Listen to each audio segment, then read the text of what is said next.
हाय। आप सभी दोस्तों का मेरा ऑनलाइन क्लासेस के यूट्यूब चैनल पर सभी का स्वागत है दोस्तों।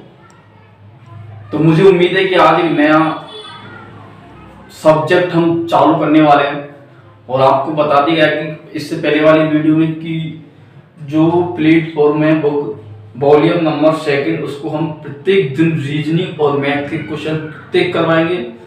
और आज जो जनरल साइंस का हम चैप्टर चालू करने वाले हैं, तो जनरल साइंस में क्या क्या आता है जो किस किस एग्जाम में काम आती है। पहली बात तो कि वही ग्रुप डी के और एनटीपीसी की जितनी भी एग्जाम लगेगी, मतलब आने वाले टाइम में 28 तारीख से एनटीपीसी के एग्जाम में प्री, उसके बाद मेन लगेगी, फिर ग्रुप डी लगेगी और अब आने वाला पटवार। तो सब में साइंस का भागीदार है, प्रत्येक में साइंस का कुछ हिस्सा है। और सबसे बड़ी बात है कि ग्रुप डी के अंदर क्या भाई,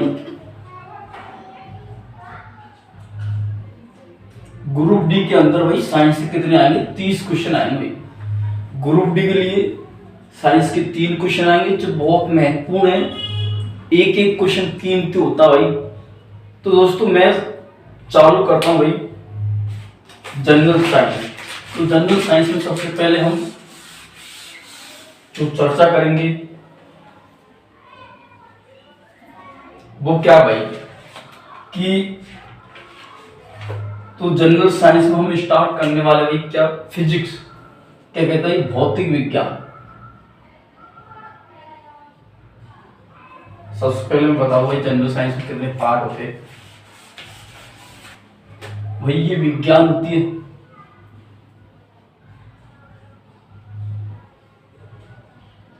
विज्ञान।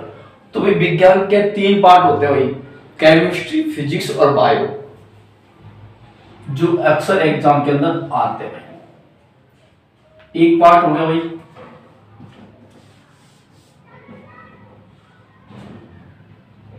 जीव विज्ञान, दूसरा पार्ट हो जाता भाई क्या,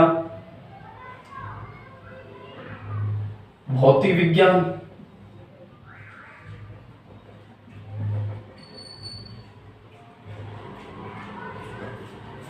और तीसरा पार्ट होता है क्या भाई, रासायन विज्ञान।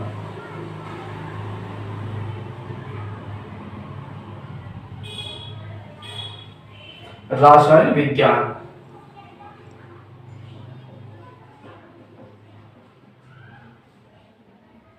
तो ये 3 पार्टों में साइंस को बांटा गया है।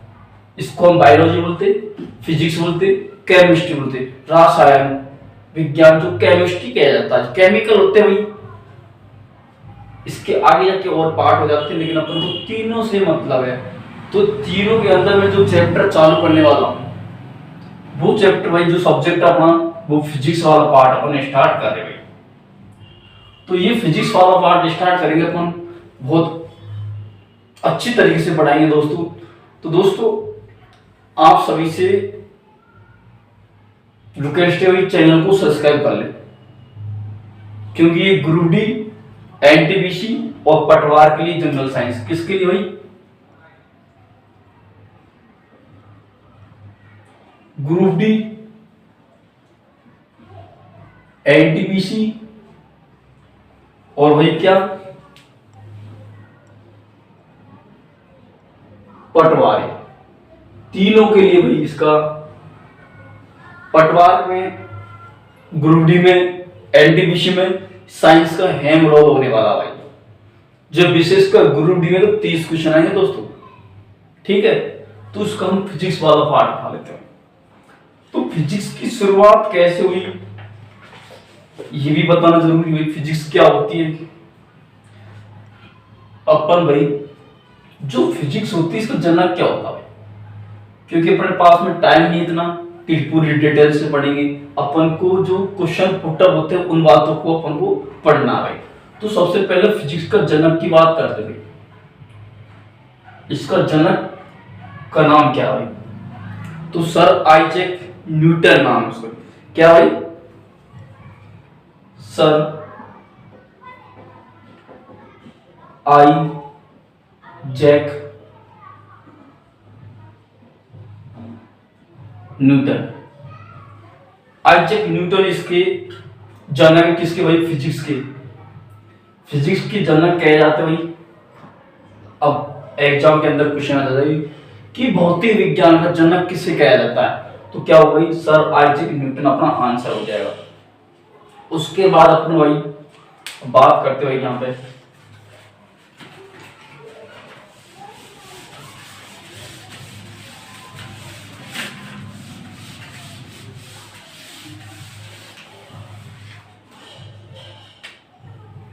अपन भौतिक विज्ञान की बात करते हैं।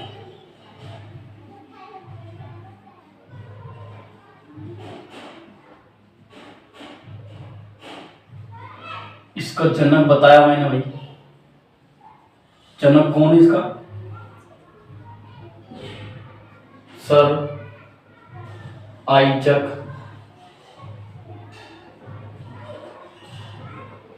न्यूटन इसके जनक है। अब भाई भौतिक विज्ञान होती है, इसके न्यूटन हो गया। उसके बाद अपन बात करते हैं राशि। राशि कितने प्रकार की होती है भाई? जो राशि होती है, जो मुख्य रूप से क्या भाई, दो प्रकार की राशि होती है। एक सदिश राशि, दूसरी अदिश राशि भाई। एक हो गया भाई सदिश राशि,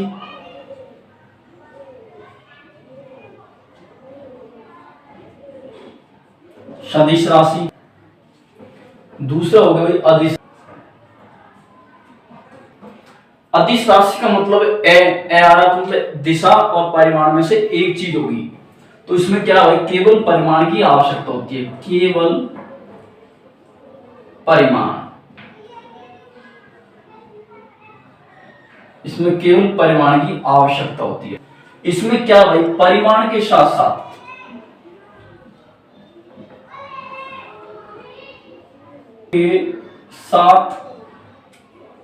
साथ दिशा की भी आवश्यकता होती है। ये क्या हो जाती है अदिश राशि। अब दोस्तों आपको पता लग रहा होगा कि ये इसने ऑलरेडी पहले लिखा हुआ है, तो ऐसा नहीं है। ये पहले क्या मैंने वही अभी बनाया था वीडियो, वो थोड़ा खराब बन गया था, इसलिए मैंने वही मिटाने की आवश्यकता नहीं है, इसलिए इसको नहीं मिटाया था। ठीक, तो ये तो उदाहरण हो जाते भाई किसकी? अदिश राशि की।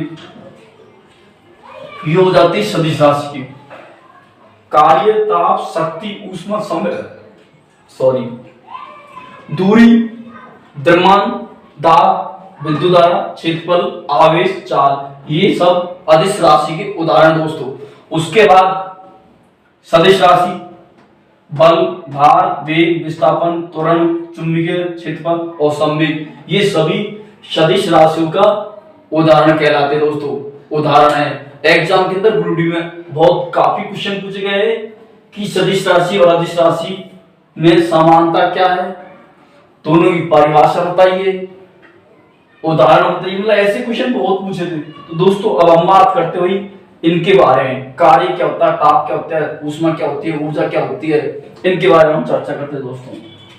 इनको मिटा देते हुए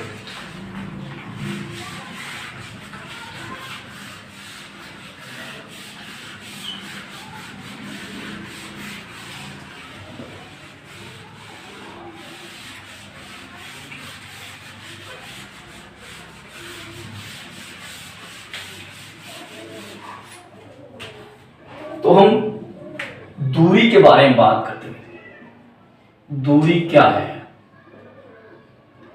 छोटी सी बात है, दूरी क्या होती है। तो मैंने बताया आपको पहले भाई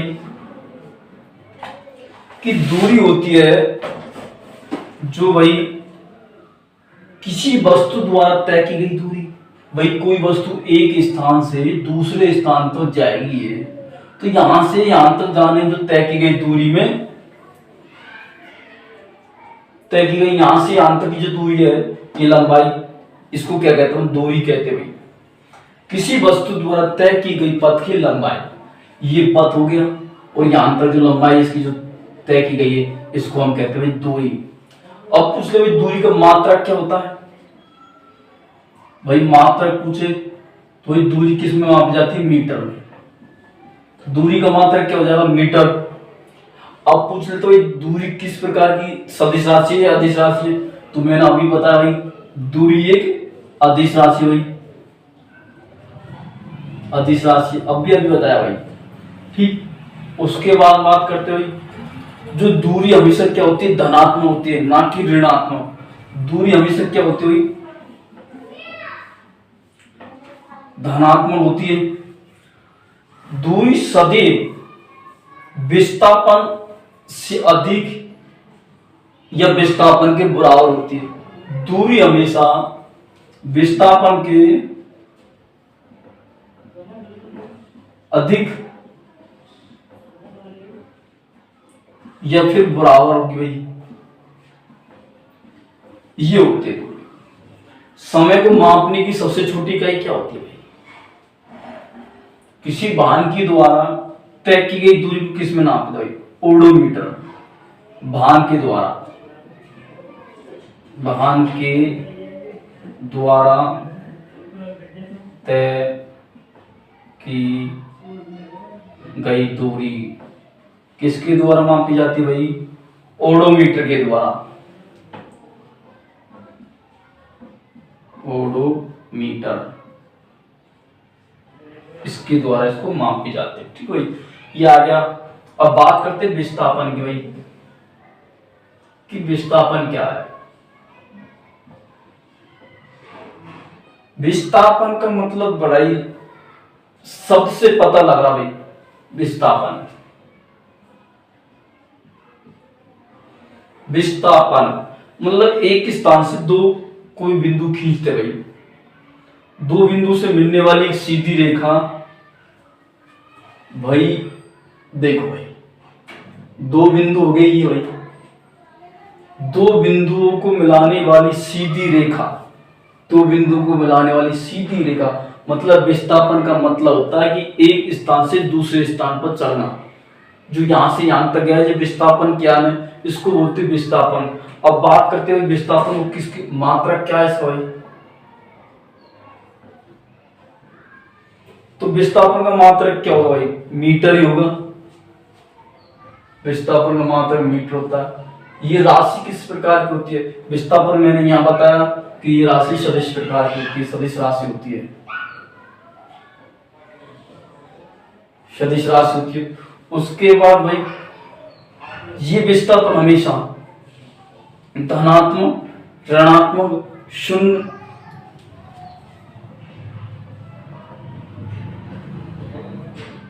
धनात्मक, ऋणात्मक और शून्य। मतलब विस्थापन धनात्मक हो सकता है, ऋणात्मक भी हो सकता है और शून्य भी हो सकता है, कुछ भी हो सकता है तीनों में से, धनात्मक, ऋणात्मक। ये इस प्रकार से हमने दूरी और विस्थापन के बारे में बात की। अब आगे बात करते हुए चाल, किसके बारे में बात करते हुए? चाल क्या होती है?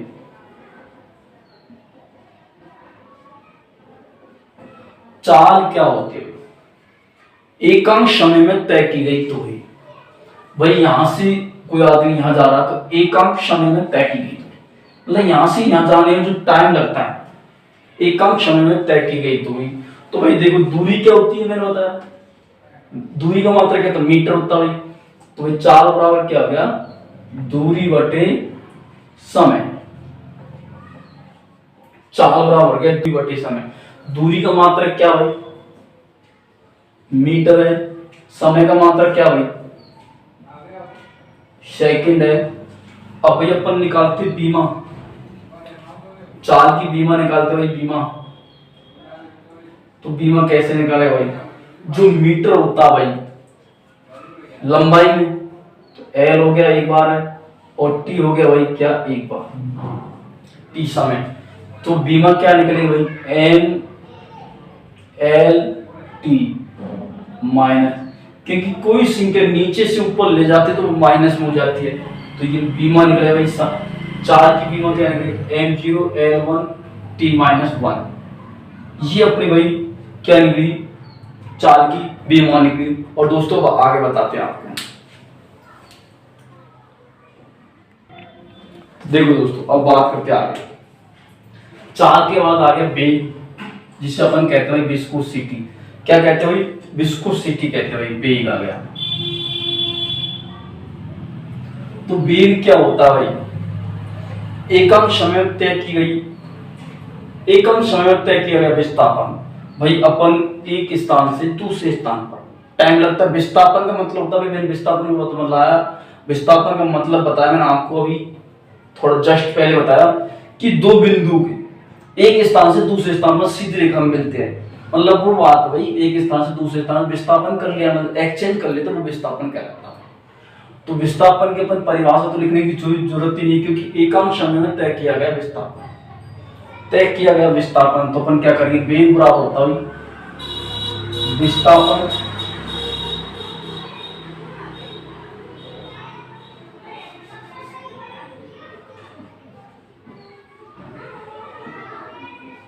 बटे एकांश समय, मतलब समय लगाए, ठीक, ये हो गया भाई। अब भाई विस्थापन का भी मैंने मात्रक बताया मीटर होता है भाई, और समय का मात्रक सेकंड होता है भाई। अब इसकी हमको बीमा निकालनी है, तो बीमा कैसे निकालेंगे, मात्रक होता है इसका भाई क्या, जो अपन लंबाई को दर्शाते हुए मीटर से मीटर को लंबाई, सो एल से किया भाई, और टी सेकंड ए। तो इसकी बीमा क्या बनी भाई, m0 l1 और t माइनस 1, ये इसकी बीमा निकल के आ गई। अब वेग किस प्रकार की राशि हुई भाई, राशि तो पता लगना चाहिए, अदिश सदिश तो मैंने यहां लिखा था वेग भाई, ये कौन सी राशि, सदिश राशि है, सदिश राशि है, सदिश राशि। दोस्तों समझ में तो आ रहा ना भाई, कि समझ में नहीं आ रहा है, ऐसा नहीं होना चाहिए भाई, समझ में आना चाहिए भाई, क्योंकि अपन को ज्यादा वो बात नहीं, अपन तो बस काम जो एग्जाम के अंदर आएंगे वही बात बता रहे हैं, ठीक भाई। पूछ सकता भाई वेग किस प्रकार की राशि, तो सदिश प्रकार की राशि, इसका मात्रक पूछे तो मीटर प्रति सेकंड होता है। उसके बाद भाई इसकी बीमा पूछ ले तो m0 l1 और t माइनस 1 होता है, इसकी बीमा हो गई। और मात्रक तो बता भाई मीटर प्रति, इंग्लिश में बोले तो मीटर प्रति सेकंड होता है, ठीक है। चाल, वेग, अब लेते हुए त्वरण,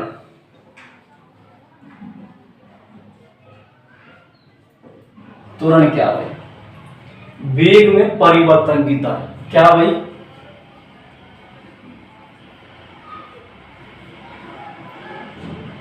वेग में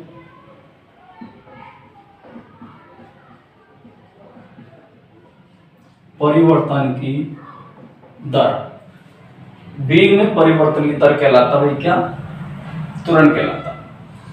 अब भाई त्वरण होता है वेग, वेग में परिवर्तन दर में टाइम लगाओगे,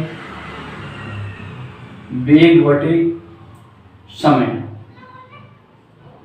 अब दोस्तों अपन को पहले वेग का मात्रक लिखना पड़ेगा, उसके बाद हम अपन मात्रक निकाल सकते।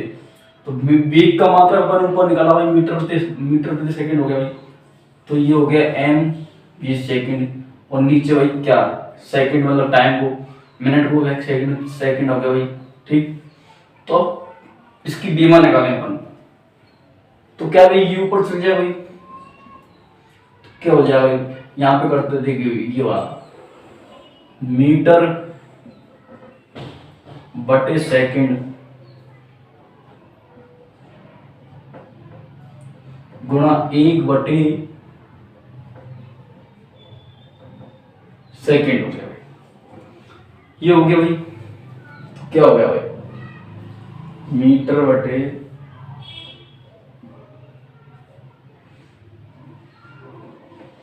सेकंड विशाल, मतलब मीटर का मतलब होता है एल हो गया भाई, L1 T2, ठीक। अब इसकी बीमा निकालेंगे अपन, तो m0 जो द्रव्यमान होता है भाई, L1 T माइनस 2, ये इसकी बीमा निकल गया।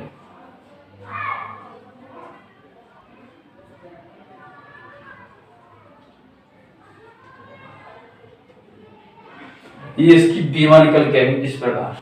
त्वरण कौन सी राशि, तो भाई त्वरण गए तो सदिश राशि,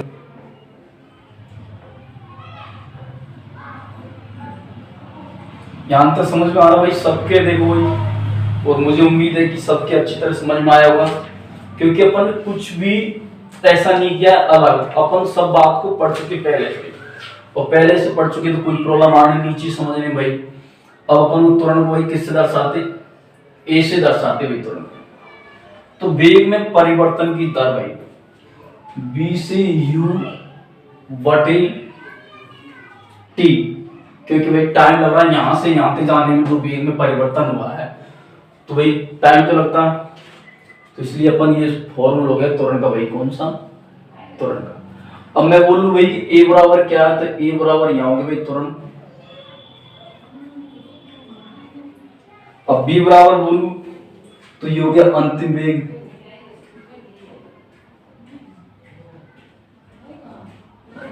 यू बोले तो भाई प्रारंभ में भी, मतलब शुरू से जो अपने स्टार्ट किया भाई,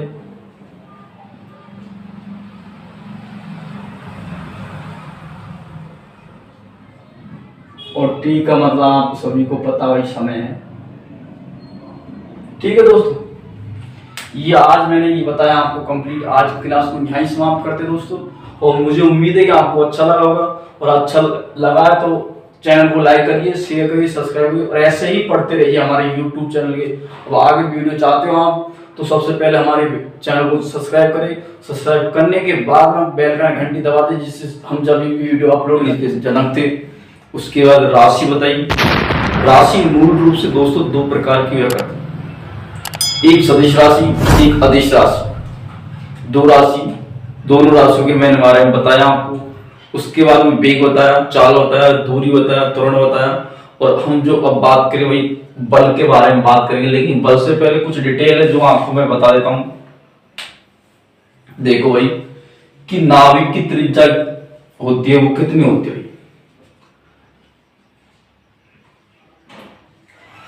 नाभिक की त्रिज्या कितनी होती है भाई, तो ये होती है भाई 10 की घात -15 मीटर। तो दोस्तों इसको ये भी कह सकते हैं एक फर्मी, एक क्या कह सकते हैं, फर्मी भी कह सकते हैं। एक फर्मी में क्या होता है, 10 की घात -15 मीटर होता है। तो त्रिज्या का मान क्या होगा भाई, नाभिक की त्रिज्या एक फर्मी के बराबर हो चुकी है। ठीक, उसके बाद परमाणु की त्रिज्या,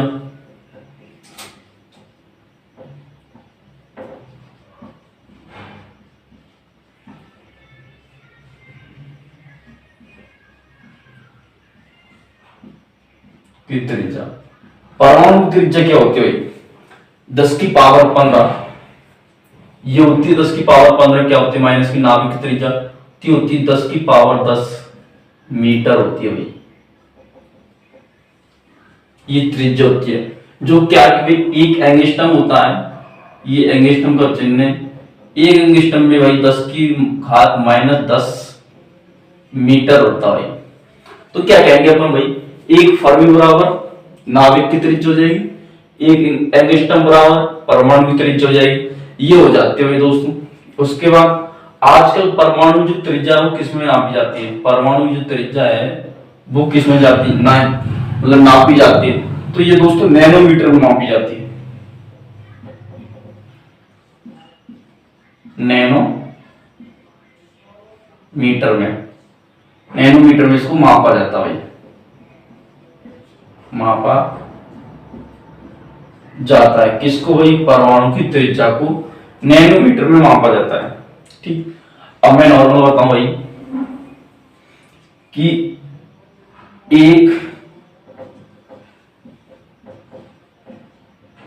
एक ब्राइट में कितने बीट होते हैं भाई, तो 8 बीट होते हैं, 8 बिट होते हैं।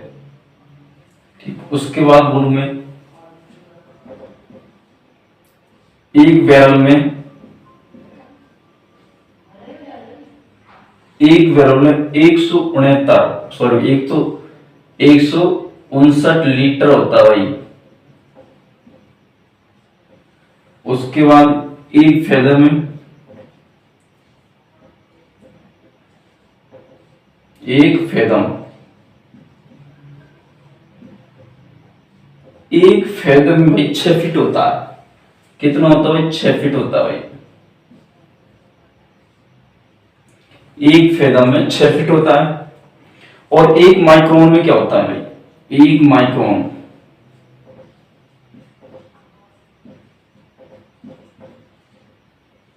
एक माइक्रोन में होता है भाई 0.001 होता है भाई। एक माइक्रोन 0.1 का आकार का होता है भाई। तो ये छोटी सी डिटेल थी, मैंने आपको बताई। क्या पता छोटी कोई बाई चांस एग्जाम के अंदर पूछ लेता है भाई कि एक फेदर में कितना फिट होता है, तो 6 फीट होता है। इनको बताना जरूरी था, इसलिए मैंने आपको बताया। अब हम बात करते हैं इन पर कि भाई क्या बल बताएंगे, बल क्या होता है।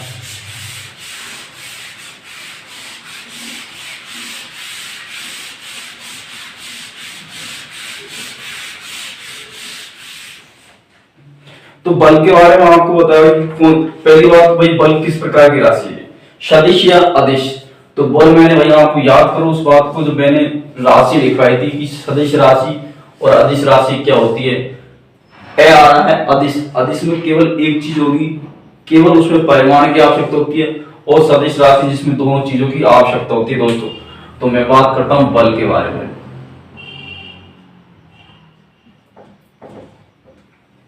बल को इंग्लिश में फोर्स कहते हैं। तो बल क्या होता है भाई? परिवर्तन करने के लिए। तो इसको हम क्या कहेंगे भाई? इसको क्या बोलेंगे भाई? बल। तो बल क्या भाई? जो परिवर्तन करते हैं। तो भाई क्या हो जाएगा? बल की परिभाषा हो जाएगी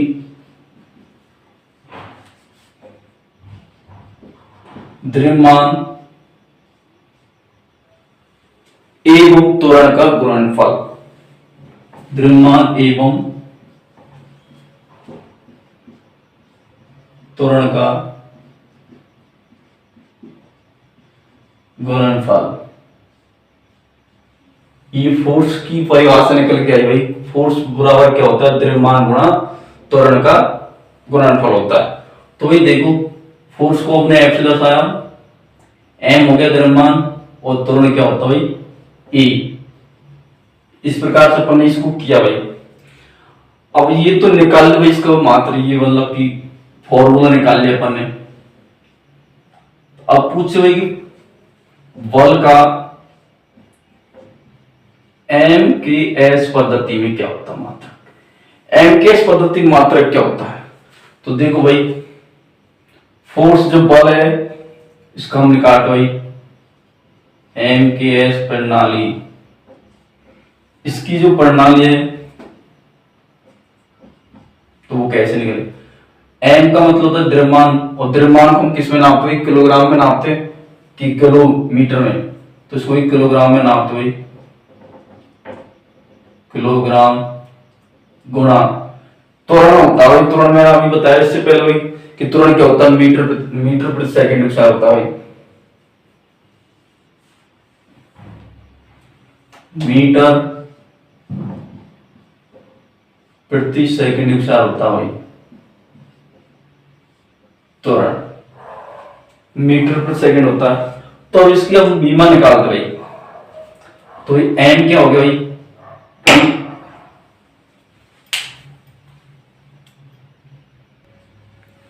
देखो भाई, थोड़ा बीच में डिस्टर्ब हो गया था अपन को। तो मैं बता रहा आपको कि किलोग्राम को हम एम में दर्शाते हैं, ठीक। तो m1 हो गया गुणा मीटर को हम जो लंबाई होती है उसको किस में नापते हैं हम? मीटर को l, लंबाई को l कर दिया, और समय सेकंड, जिसको हम समय को हम t से दर्शाते हैं, t2 हो गया। अब कोई भी संख्या को हम नीचे वाले को ऊपर ले जाते हैं तो वो वही माइनस में चले जाती है, ठीक है भाई दोस्तों। ये हो गया m1 l1 t-2। ये इसकी क्या निकल के भाई? बीमा निकल के आई। इसकी क्या निकाली अपन ने? ये बीमा यहां पे ले लेते हैं।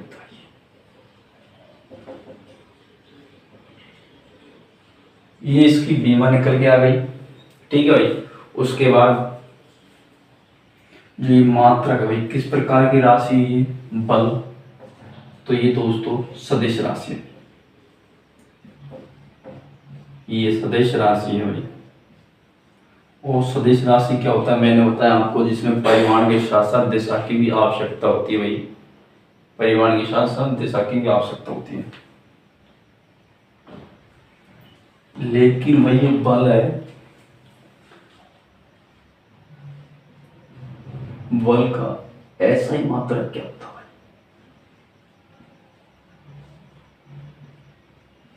बल का ऐसा ही मात्रक होता है न्यूटन। क्या होता है? न्यूटन होता है।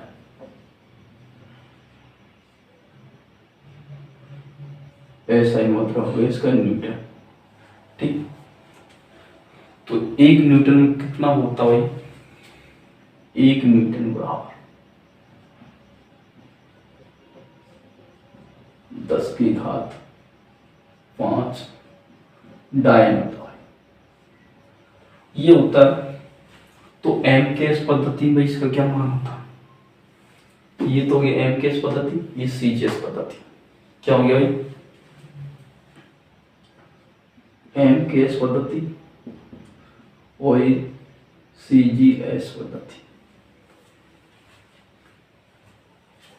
उल्टा लिखा हुआ है, सॉरी भाई, सी जी एस पद्धति। तो इस प्रकार से हमने इसको निकाला। अब भाई सी जी एस पद्धति में कैसे इसका मात्रक होगा कि एम के एस पद्धति में तो ये हो गया, और जो सी जी एस पद्धति होती है, सी जी एस पद्धति, तो इसमें कैसे निकालेंगे? किलो को छोटा मात्रक क्या होता है? किलो का ग्राम होता है, तो इसको हम ग्राम लिखेंगे भाई, गुणा।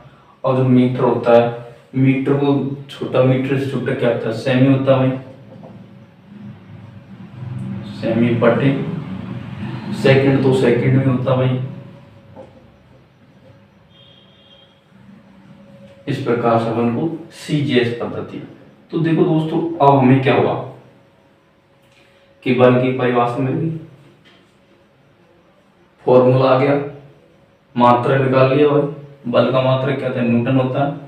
उसके बाद बीमा निकाल लिया अपन ने, एम के एस पद्धति प्रणाली में निकाल लिया, सीजीएस प्रणाली में निकाल लिया, तो दोनों में कंप्लीट कर लिया दोस्तों। इस प्रकार से हमने आपको बल को पूरी तरह बता चुके हैं। अब बल के बाद में हम बात करते कार्य की। क्या भाई? कार्य की बात करते दोस्तों। देखो दोस्तों, बात करते हैं कार्य क्या था। कार्य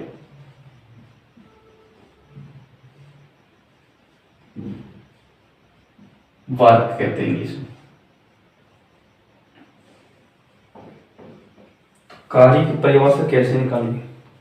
बल और विस्थापन का गुणनफल को हम कार्य कहते हैं। क्या कहते हैं? बल और विस्थापन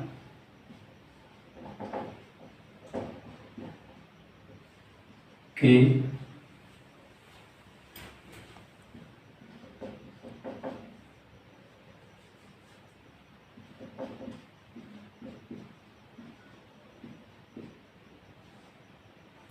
मतलब बल को और विस्थापन को गुणा करते तो हम कार्य निकाल लेते। तो दोस्तों मैंने आपको वही बताया अभी कि अपन एक क्रमवाई से चल रहे भाई, कि पहले कौन सी परिभाषा आएगी, उसके बाद कौन सा आएगा, एक एक चीज बताया मैंने अभी।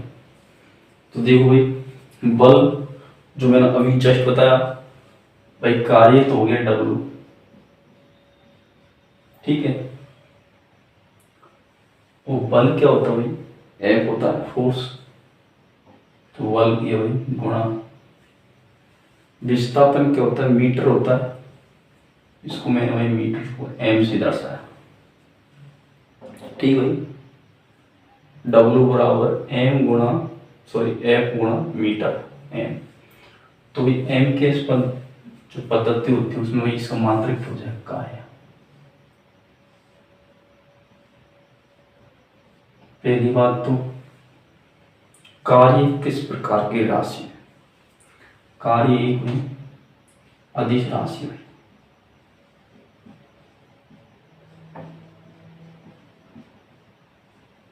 कार्य एक अदिश राशि। उसके बाद एमकेएस पद्धति में अपन प्रणाली एमकेएस पद्धति वाले अपनाते हैं। एमकेएस पद्धति तो देखो भाई, बल का मात्रक क्या होता है? न्यूटन। मैंने बताया भाई आपको, बल बराबर न्यूटन गुणा विस्थापन को हम मीटर में दर्शाते हो। ठीक, अभी हम बीमा निकालते हैं तो कैसे निकालेंगे? बीमा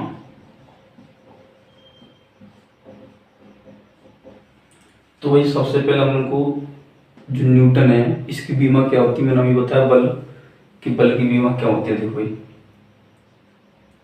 L1 T-2 गुणा मीटर किस में आता है? एल में आता है, तो अपने इसको L1 कर दिया, ये कर दिया। तो अब क्या हो जाएगा? बीमा क्या निकल के आई अपने पास में ही?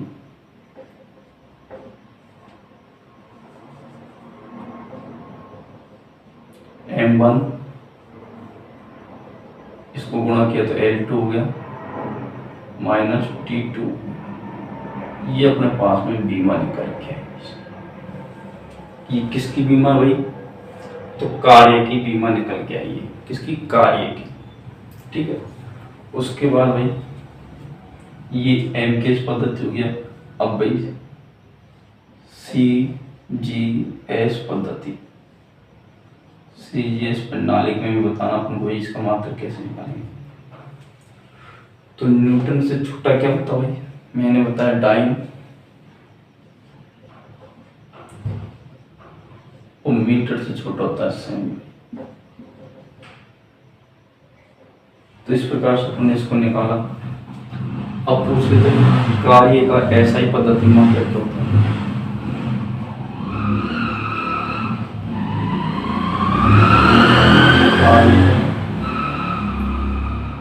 एसआई पद्धति में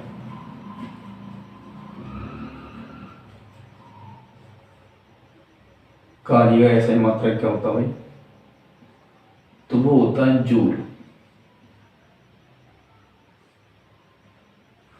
जूल होता है भाई, एक जूल में कितना आर्गन होता है?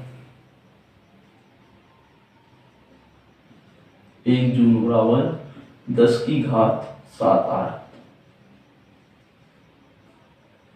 यहां तक समझ में आया? तो ये कौन सी है? एमकेएस पद्धति, ये सीजीएस पद्धति है। ठीक, अब पूछे आपको कि कार्य का मात्रक एमकेएस पद्धति में क्या आता है? जूल होता है। सीजीएस पद्धति में पूछते तो भाई क्या होता है? आर्गन होता है। तो ये पूरी डिटेल आपकी समझ में आ गई, मुझे उम्मीद है अच्छी तरह। तो अब देखते हैं अगला टॉपिक, मतलब इसी जो बल और विस्थापन है इसमें हम उदाहरण में आपको बताएंगे कैसे। इसको मैं यहाँ से कंप्लीट मिटा देता हूँ इसको। तो अब उदाहरण कैसे करने देखते हो। तो दोस्तों कार्य क्या होता है? मैंने बताया आपको भी कि बल गुणा विस्थापन होता है।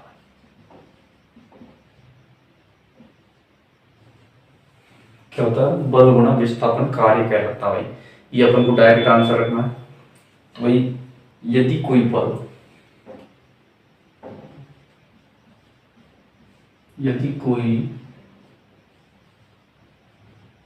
बल एवं विस्थापन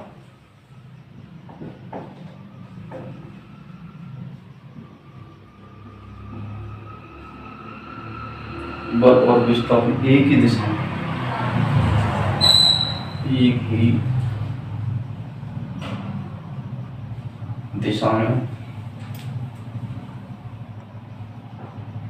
दिशाओं को एक ही दिशा में किया गया है। एक ही दिशा में हो या एक ही दिशा में किया गया कार्य, एक ही दिशा में किया गया कार्य हमेशा धनात्मक होता है। हमेशा धनात्मक होता है।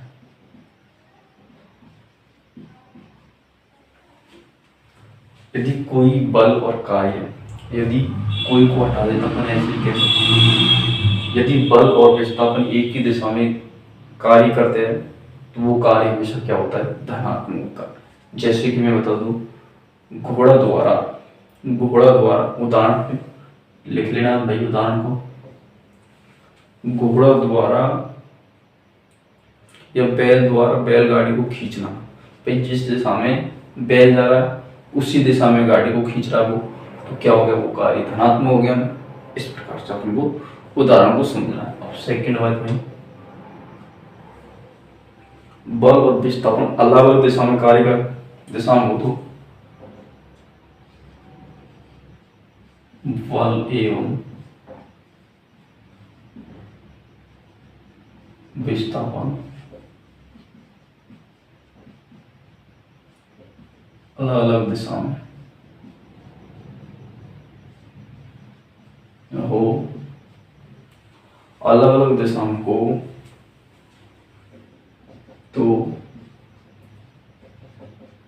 किया गया,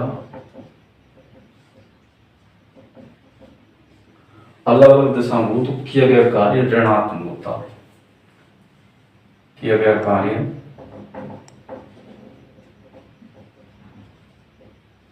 ऋणात्मक होता है।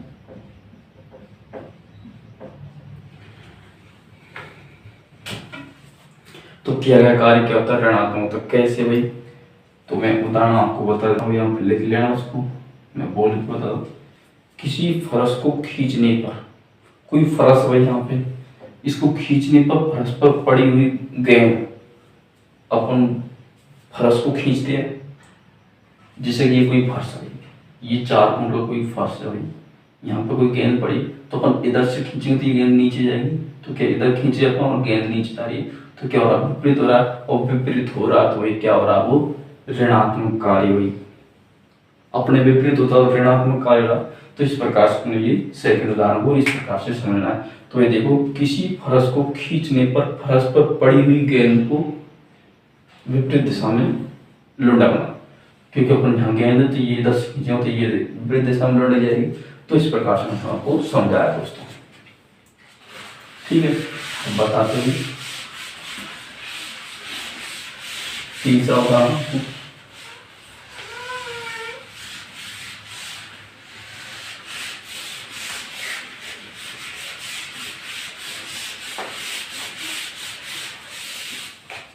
जो तीसरा उदाहरण वो भाई आपको बहुत वेरी वेरी इंपोर्टेंट होने वाला है, क्योंकि उस उदाहरण की वजह से ही हम इसको हम पूरा कर पाए। यदि विस्थापन का मान 0 हो जाए तो किया गया कार्य 0 होगा। तीसरा भाई, यदि विस्थापन का मान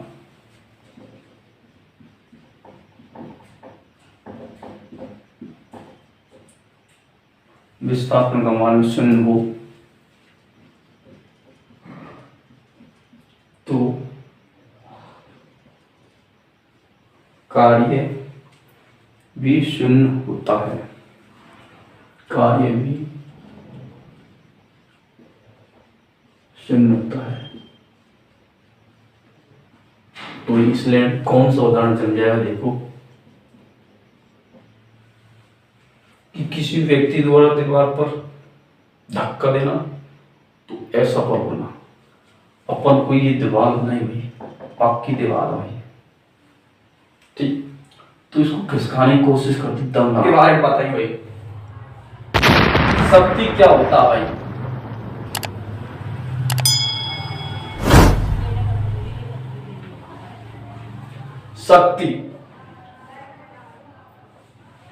शक्ति कार्य करने की दर, क्या कहते हो शक्ति को, कार्य करने की दर। कार्य करने की दर, कार्य करने की दर को हम शक्ति कहते हैं। कार्य करने की दर को शक्ति कहते हैं। ओ लिखा तो भाई क्या हो गया, कार्य दर टाइम, तो शक्ति बराबर क्या हो जाएगा, शक्ति बराबर हो जाएगा कार्य बटे समय। और आप सभी को पता है भाई, कार्य ऊर्जा, कार्य का मात्रक क्या होता है, जूल होता है। तो हम लिखेंगे यहां कार्य का मात्रक जूल बटे सेकंड, सेकंड लिख देंगे भाई, क्योंकि समय का मात्रक छोटा सेकंड होता है। इस प्रकार से हम आपको बता रहे हैं कि शक्ति है, शक्ति क्या हो गई, कार्य करने की दर को हम शक्ति कहते हैं दोस्तों। और शक्ति बराबर कार्य बटे समय, और कार्य का मात्रक होता है जूल और समय का मात्रक होता है सेकंड। तो अब मैं भाई इनकी बीमा निकालेंगे भाई। बीमा कैसे निकालेंगे भाई, तो मैंने बीमा निकालना बताया आपको कि जूल कार्य की जो बीमा थी वो क्या होती है भाई, देखो M1 L2 और T1 होती है भाई, ये होती है कार्य करने में जो समय लगता है। और फिर तो मैंने क्या है कि -2 हो जाएगी। ये अपन को किसका बीमा भाई, कार्य की। और समय की मात्रा क्या होता है, T हो गया भाई, जो T क्या है, एक बार भाई।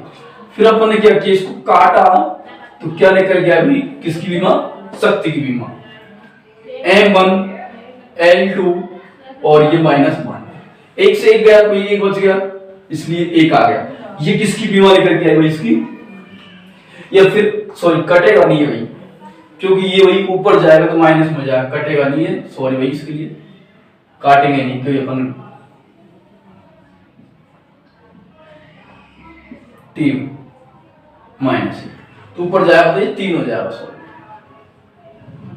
क्योंकि अपन को काटना नहीं है, क्योंकि ये ऊपर जाएगा तो भाई माइनस में हो जाएगा, और जब माइनस में हो जाएगा तो ये और एक पैर का 3, मतलब 3 माइनस हो गया। तो शक्ति का बीमा क्या होगी भाई, M1 L2 और ये T-3, ये भाई इसकी क्या होगी, बीमा हो चुकी है।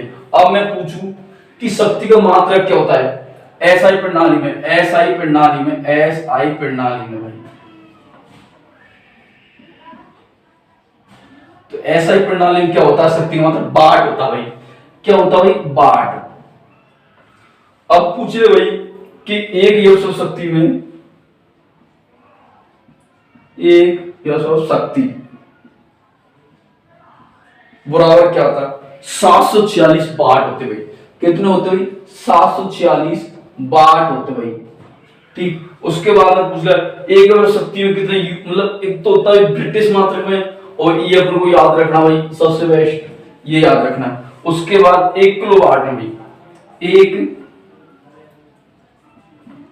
किलो वाट में कितने वाट होते भाई, 1000 वाट होता है, 1000 वाट। और 1 मेगावाट में भाई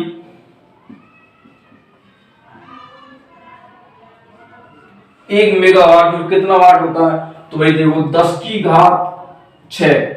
वाट होता है। ये अपन को याद रखना भाई, ये अपन को याद रखना, क्योंकि बहुत इंपोर्टेंट है भाई ये, क्योंकि पूछ लेता है कि भाई SI प्रणाली में शक्ति का मात्रक क्या होता है, तो वाट होता है। एक ऐसा शक्ति में कितना वाट होता है, 746 वाट होता है। इस प्रकार से अपन को ये कार्य निकालना पड़ेगा। और मैंने बताया इसको अपन क्या लिख सकते हैं भाई, P/W/T भी लिख सकते हो भाई, ये क्योंकि पावर को दर्शाया, वर्क हो गया, और T मतलब टाइम हो गया। इस प्रकार से हम इसको कर सकते दोस्तों। अब अगली बात करते एनर्जी, ऊर्जा के बारे में। शक्ति तो आपको कंप्लीट करवा दी, शक्ति के बाद अब लेता हूं एनर्जी, ऊर्जा कहते हैं। तो ऊर्जा कहते हैं कार्य करने की क्षमता को हम ऊर्जा कहते हैं। क्या कहते हैं, कार्य करने की क्षमता, कार्य करने की क्षमता को क्या कहते हैं भाई, ऊर्जा कहते हैं भाई। उसके बाद भाई अभी ऊर्जा किस प्रकार की राशि है, तो ये किस प्रकार की राशि है, ये एक अदिश राशि होती है। किस प्रकार राशि है, ऊर्जा एक अदिश राशि है, अदिश राशि आरन भाई यहां तक समझ। उसके बाद कार्य ऊर्जा क्या है भाई, दोनों समान राशि होती है। कार्य व ऊर्जा क्या होती है, समान राशि होती है, समान राशि होती है। दोनों की बीमा मात्रक और राशि दोनों समान होते हैं। इनका जो ऊर्जा मात्रक है वो भी बराबर होता है, क्योंकि कार्य और जूल का ऊर्जा मात्रक जूल होता है और बी माँ बी की बराबर होती है। तो अब देखो भाई, ऊर्जा जो मात्रक है जूल होता है, जूल इसका मात्रक होता है,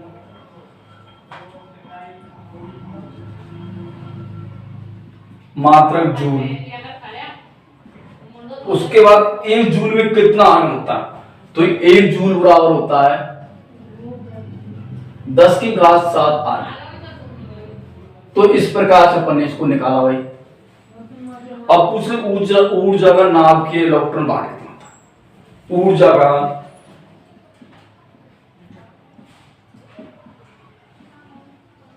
नाभिकीय, ऊर्जा का नाभिकीय यहां मात्रक क्या होता है भाई, इलेक्ट्रॉन वोल्ट या वोल्ट।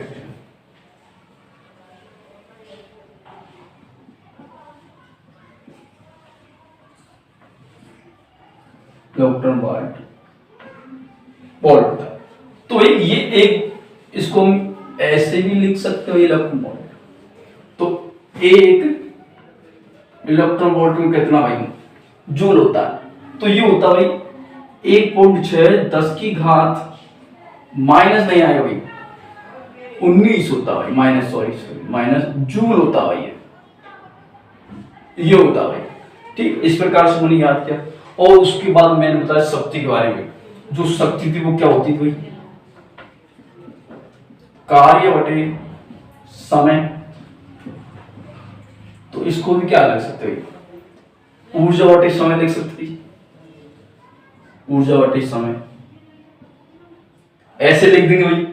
अब लिखने के बाद भाई अपन जो शक्ति है पावर, इसको कैसे मिलती है, तो इसको अपन इससे गुणा करेंगे तो क्या हो जाएगा, कार्य बराबर क्या हो जाएगा, कार्य है ऊर्जा बराबर क्या हो जाएगा भाई, शक्ति गुणा समय। ये हो जाएगा, दिख तो ध्यान सबको भाई। ठीक भाई, ये हो जाएगा। अब ऊपर आपने लिख लिया होगा, इसको मैं मिटा देता हूं।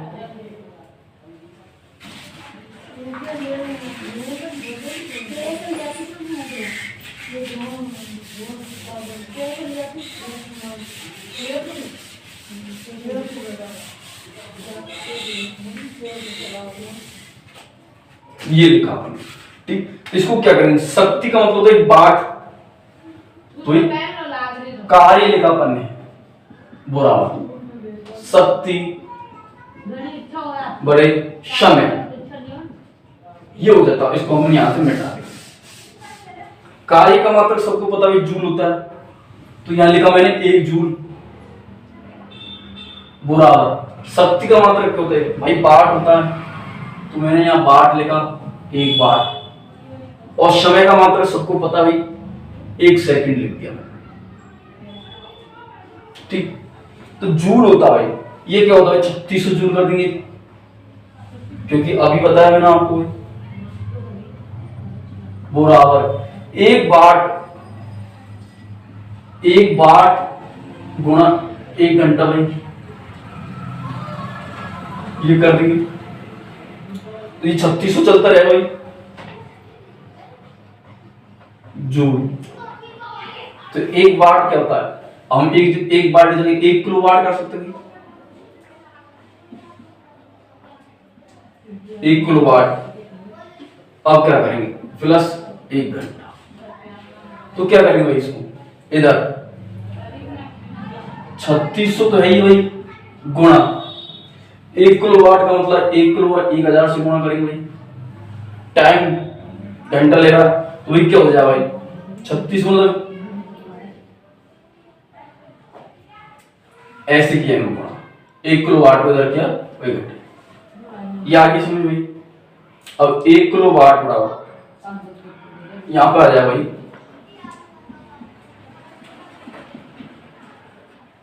1 किलो वाट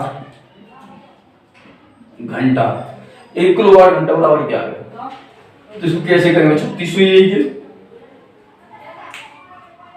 यहां तक समझ में आया, 3600 बाद में यही आया, तो इसको क्या करेंगे 3 2 5, तो 6 की घात 36 घात 5 36 गुणा 10⁵ आ गया भाई, एक 1 किलो वाट होगा। अब 1 किलो वाट को क्या करेंगे, किलो वाट को हम चेंज करेंगे भाई। देखो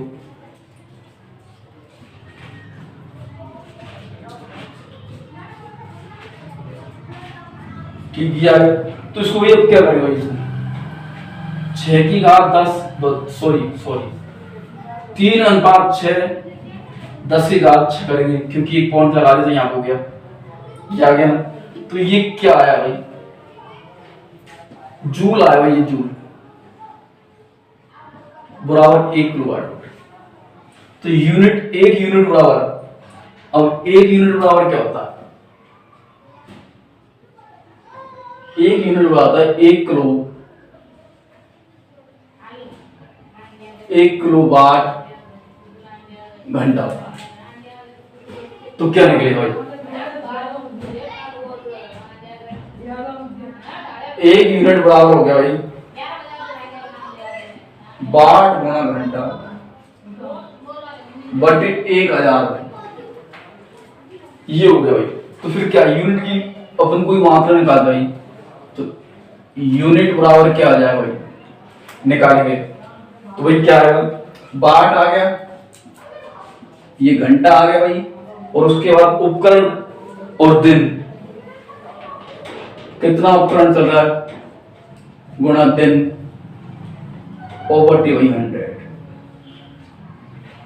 इससे आप क्या भाई, जो बिल आता है मीटर में भाई कि एक महीने कितना बिल आया, तो वो निकाल सकते हैं। कितने वाट का बल्ब जल रहा है, कितने घंटा चलता है, कौन सा उपकरण कितने दिन चला, तो वो अपन से यूनिट निकालता है। जैसे कि अपन निकालते हैं कि मेरे भाई आज के एक महीने में 100 यूनिट आया है, तो भाई तेरा बल्ब कितने वाट का था, कितने घंटे चला था, कितने दिन चला था, उसके बाद हम निकाल सकते हैं इसके एवरेज, इस प्रकार से निकालते हैं। तो दोस्तों आज करते हैं ऊर्जा संरक्षण का नियम क्या होता है। सबसे बड़ी बात है कि संरक्षण का मतलब क्या है भाई, ऊर्जा संरक्षण मतलब ऊर्जा को एक रूप से दूसरे रूप में परिवर्तन कर सकते हैं, लेकिन संरक्षण का मतलब एक रूप से दूसरे रूप में, तो इसमें क्या संरक्षण का मतलब तो नहीं तो ऊर्जा नष्ट होती है, नहीं देखते नियम भाई, इस नियम के अनुसार तो भाई ऊर्जा तो ना तो उत्पन्न की जा सकती है, ऊर्जा ना तो उत्पन्न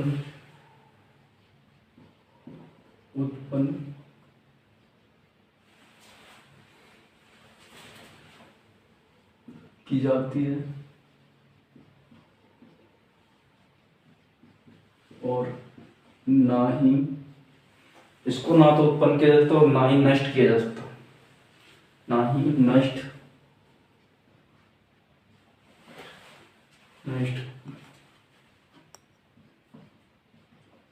किया, ना ही नष्ट किया जाता है, ये किया जा सकता है, नष्ट किया जा सकता है,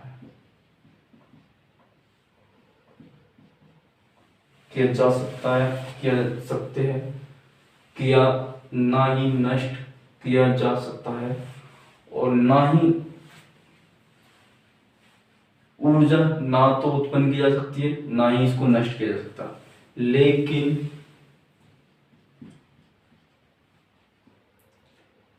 क्या दोस्तों, एक रूप से दूसरे रूप में परिवर्तित किया जा सकता है, लेकिन एक रूप से दूसरे रूप में परिवर्तन या रूपांतरित किया जा सकता है। परिवर्तन, एक रूप से दूसरे रूप में परिवर्तन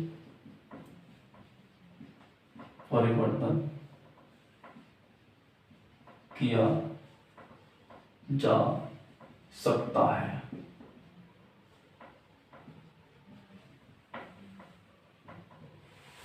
एक रूप से दूसरे रूप में परिवर्तन किया जा सकता है। ये होता है क्या, ऊर्जा संरक्षण का नियम। ना तो उत्पन्न की जा सकती है, ना ही नष्ट की जा सकती है, और इसे कहते हैं ऊर्जा संरक्षण का नियम। लेकिन एक रूप से दूसरे रूप में परिवर्तन किया जा सकता है या फिर इसको रूपांतरित किया जा सकता है। परिवर्तन की जगह रूपांतरित शब्द भी आ सकता है, रूपांतरित और यह परिवर्तन, दो ही बात है। रूपांतरित मतलब रूप परिवर्तन हो जाता है, तो क्या रूप परिवर्तन हो रहा है। तो इसको अब अपन बात करते हुए, जैसे कि मैं बोलता हूं विद्युत मोटर। विद्युत मोटर क्या करती है भाई, ये क्या होती है, विद्युत ऊर्जा को यांत्रिक ऊर्जा में परिवर्तन करती है। ये क्या है, विद्युत ऊर्जा को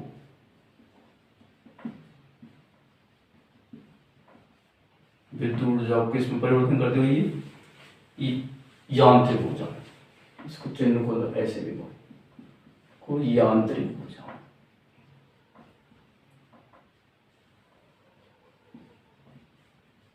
भाई मोटर होती है, विद्युत मोटर से क्या यांत्रिक ऊर्जा लाइट आ जाती है, तो इसको कहते हैं ऊर्जा भाई डायनेमो। आपने पढ़ा होगा इसको, अच्छी बार खूब पढ़ा होगा ये।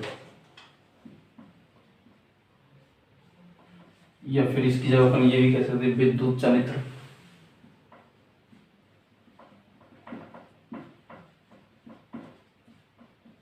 विद्युत चनित्र भी कह सकते हो। ये क्या होती है भाई, ये इसके विपरीत होती है। ये क्या है, यांत्रिक ऊर्जा को विद्युत ऊर्जा में परिवर्तन करता है।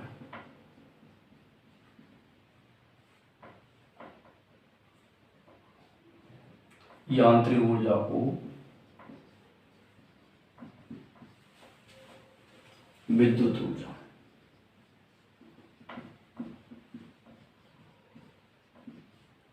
विद्युत ऊर्जा। तीसरा होता है भाई सितारा, कह सकते हैं मोमबत्ती।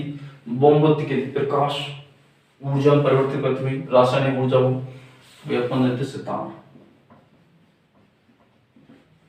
देख तो या वही सबको। सितार क्या करता है, सितार यांत्रिक ऊर्जा को ध्वनि ऊर्जा में, सितार को यांत्रिक ऊर्जा तो उसको ध्वनि ऊर्जा में परिवर्तन करता है।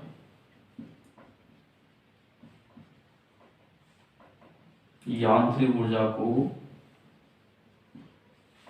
ध्वनि ऊर्जा में परिवर्तन करता है।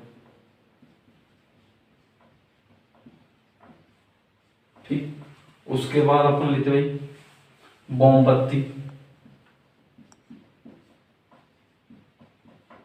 मोमबत्ती, ये मोमबत्ती क्या करती है, ये रासायनिक ऊर्जा को प्रकाश ऊर्जा में परिवर्तन करती है। क्या करती है मोमबत्ती में, मोमबत्ती अपन लाते हैं, प्रकाश करती है, उजाला करती है, वो प्रकाश ऊर्जा में परिवर्तन करती है। तो ये यांत्रिक रासायनिक ऊर्जा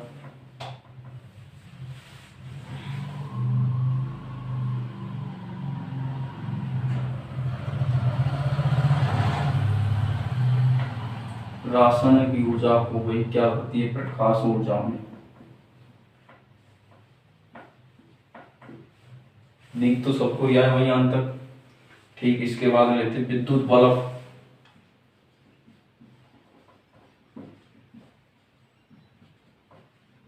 विद्युत बल्ब क्या होता है, विद्युत ऊर्जा को प्रकाश ऊर्जा में परिवर्तित करता है।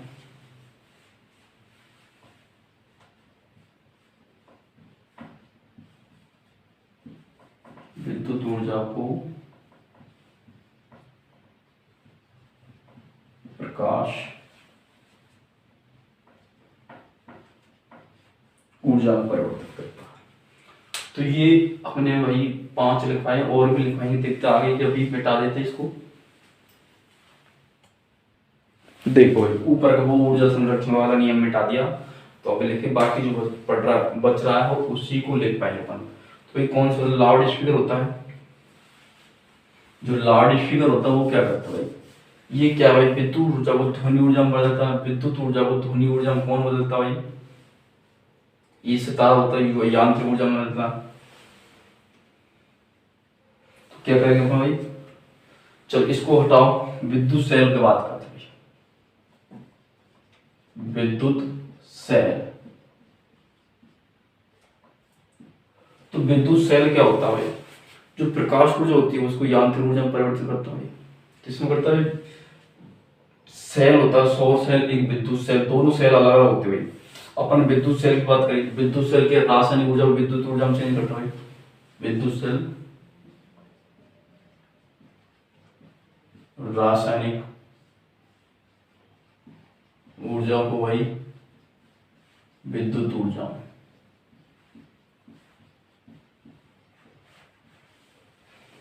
विद्युत सेल एक होता है सौर सेल। सौर सेल ये क्या करता है? ये सौर सेल क्या प्रकाश ऊर्जा को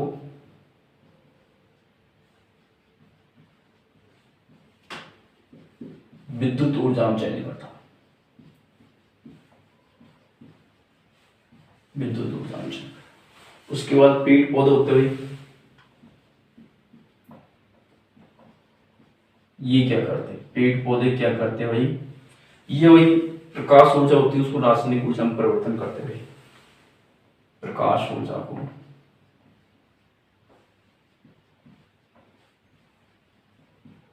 रासायनिक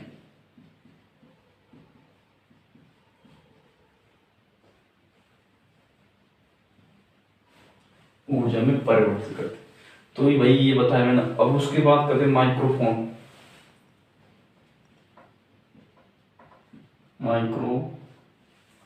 माइक्रोफोन होता भाई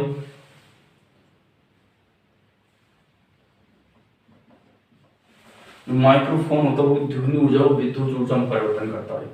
माइक्रोफोन ध्वनि ऊर्जा को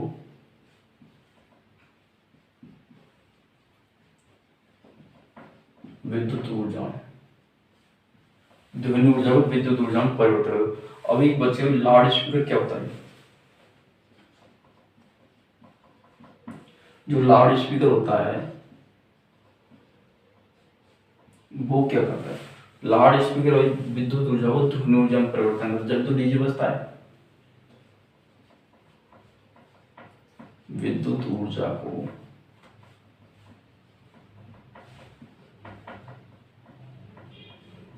ध्वनि ऊर्जा में परिवर्तन करता है। तो दोस्तों ये कंप्लीट। अब बताए भाई जैसे कि अपन बोलते हैं group D exam, NTPC exam, patwari exam, कोई सी भी एग्जाम के अंदर ये क्वेश्चन आ सकते हैं। पूछ सकते हैं विद्युत ऊर्जा को रासायनिक ऊर्जा में परिवर्तन करने के बाद क्या कहते हैं?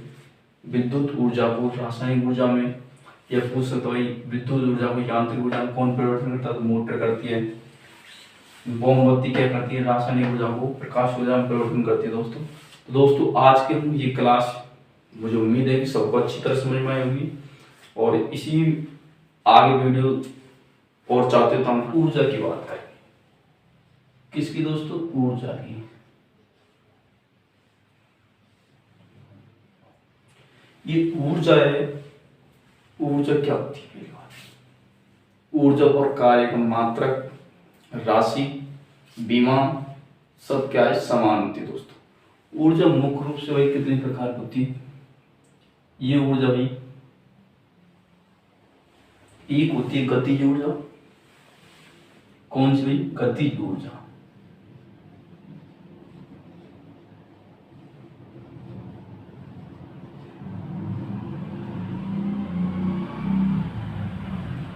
गतिज ऊर्जा की।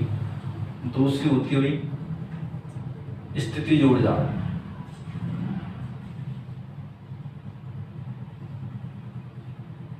स्थितिज ऊर्जा। और तीसरी होती है इन दोनों को जोड़ के भाई कौन सी होती है? वो यांत्रिक ऊर्जा। एक ही होती है गतिज ऊर्जा, दूसरी यांत्रिक ऊर्जा होती है।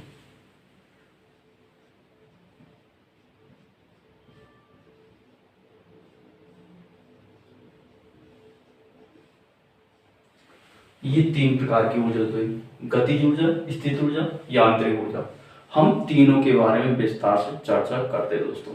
पहली बात हम करते हैं गतिज ऊर्जा के बारे में। हम आपको यही बता देंगे गतिज ऊर्जा क्या होती है। किसी वस्तु में गति के कारण उत्पन्न ऊर्जा को गतिज ऊर्जा कहते हैं। क्या भाई? गति के कारण।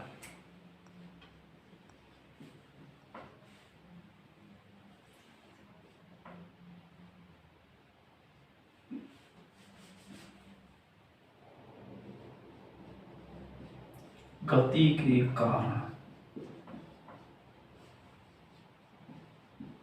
उत्पन्न ऊर्जा क्या कहते हैं? गति के कारण उत्पन्न ऊर्जा को हम क्या कहते हैं? गतिज ऊर्जा कहते हैं।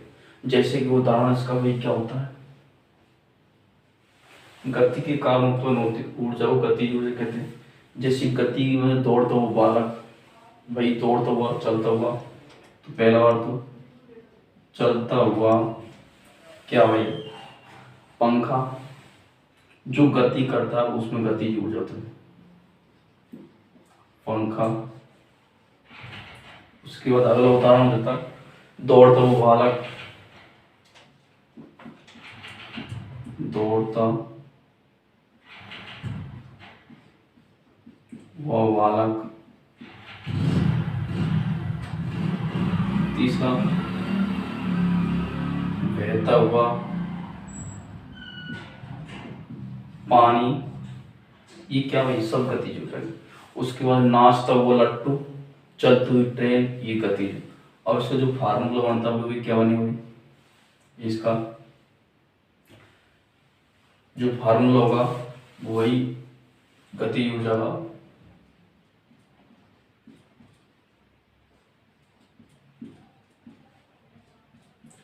एक बटे दो m v square, 1/2 mv square होता है। एम क्या होता है यहाँ पे? एम द्रव्यमान होता है, और बी क्या होता है? बी भाई वेग होता है। क्या होता है? वेग होता है।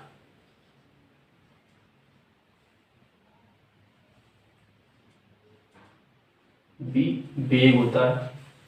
अब अपन को कोई पूछ ले तो कोई गतिज ऊर्जा क्या है? द्रव्यमान के समानुपात होती है। जो गतिज ऊर्जा होती है उसको वही काइनेटिक ऊर्जा कहते हैं। किस तरह से होती है? काइनेटिक ऊर्जा मतलब के ई से, क्योंकि एनर्जी काइनेटिक हो गया और इससे एनर्जी हो गया, इसको अपन ऐसे भी लिख सकते हो। तो क्या है? जो काइनेटिक ऊर्जा होती है ये क्या है? द्रव्यमान के समानुपाती होती है। क्या होती है? समानुपाती होती है। द्रव्यमान के क्या समानुपात होता है? क्या है? कैसे लेंगे? गति जो समानुपात होती है वे क्या करेंगे? जब किसी वस्तु में द्रव्यमान को दोगुना किया जाएगा तो उसकी गति ऊर्जा भी क्या? दोगुनी हो जाएगी। समानुपाती का मतलब होता है चीज दोनों क्या है? समान बढ़ेगी। भाई इसको 2 बढ़ेगा गति ऊर्जा तो 2 क्या? द्रव्यमान बढ़ेगा। समझ में आ रहा? उसके बाद कहते हैं ये कंप्लीट। इसके बाद देखते हैं काइनेटिक ऊर्जा है वो क्या है? बी के एक स्क्वायर के समानुपात होती है, समान अनुपात होती है। यदि वही गति ऊर्जा दोगुनी कर दी जाएगी तो ये भी दोगुना हो जाएगा, लेकिन एक स्क्वायर लगा हुआ है इसके, तो क्या हो जाएगा भाई? ये तो 2 और ये 4। जब किसी गति ऊर्जा का वेग दोगुना होगा, भाई गति ऊर्जा का वेग दोगुना होगा तो गति ऊर्जा 4 गुना हो जाएगी। वेग दोगुना हुआ तो गति ऊर्जा 4 गुना हो जाएगी। आराम से समझ में ये आ गया। उसके बाद भाई अपन देखते हैं संवेग। क्या भाई? काइनेटिक ऊर्जा E बराबर हम किस समानुपाती कौन सा था? संवेग P से दर्शाते वही सम। यदि संवेग को एक स्क्वायर, यदि गति ऊर्जा का 2 है तो संवेग क्या? आधा हो जाएगा। क्या हो जाएगा भाई? आधा हो जाएगा। तो इस प्रकार से हमने इसको तीनों कर दिया। 1/4 आधा मतलब होता भाई संवेग ये कर दे ये, तो इसका क्या करेंगे? स्क्वायर करेंगे तो भाई 1/4 हो जाएगा ना। तो क्या गति ऊर्जा क्या हो जाएगी? 1/4। ये समझ में आ रहा ना आपको? भाई मैंने चारों बताइए, इन चारों को अच्छी तरह समझना, तीनों को। भाई ये तो फार्मूला हो गया, ये इसको उदाहरण हो गए तीनों। चलता हुआ पंखा, दौड़ता हुआ बालक, उसके बाद बहता हुआ पानी, चलती हुई ट्रेन, ये सब क्या भाई? गतिज ऊर्जा मानते हैं। अब हम बात करते हैं स्थिति ऊर्जा के बारे में। तो बात करते हैं स्थिति ऊर्जा की। स्थिति ऊर्जा क्या होती है? तो क्या कहेंगे लैंग्वेज को? किसी वस्तु में किसी वस्तु की स्थिति, किसी वस्तु की स्थिति जो स्थिति होती है कैसी स्थिति में, स्थिति में परिवर्तन के कारण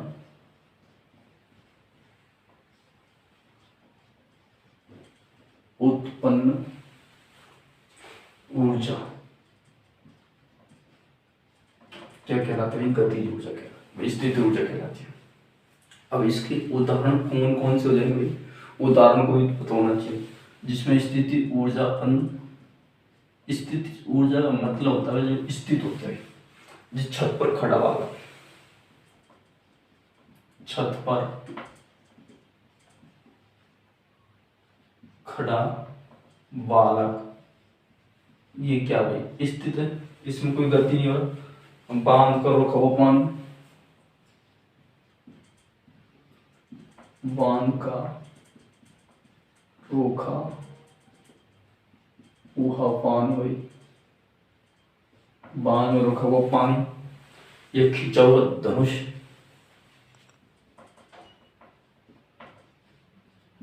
खींचा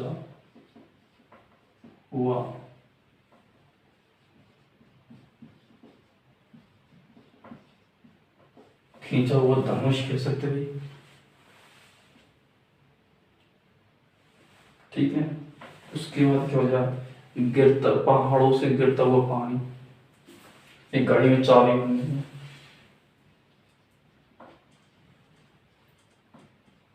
घड़ी में क्या चाबी भरते हैं, चाबी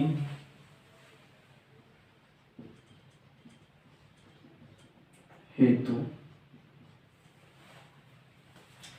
भरने संचित ऊर्जा,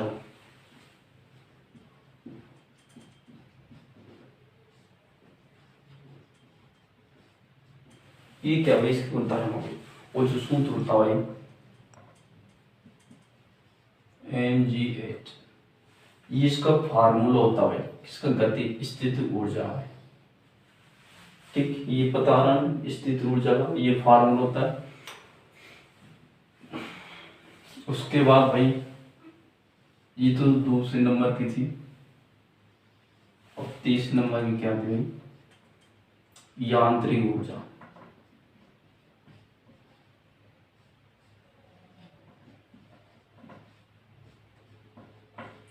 यांत्रिक ऊर्जा क्या होती है, यांत्रिक ऊर्जा गतिज और स्थिर ऊर्जा के योग को यांत्रिक ऊर्जा कहते हैं। किसे कहेंगे, गतिज ऊर्जा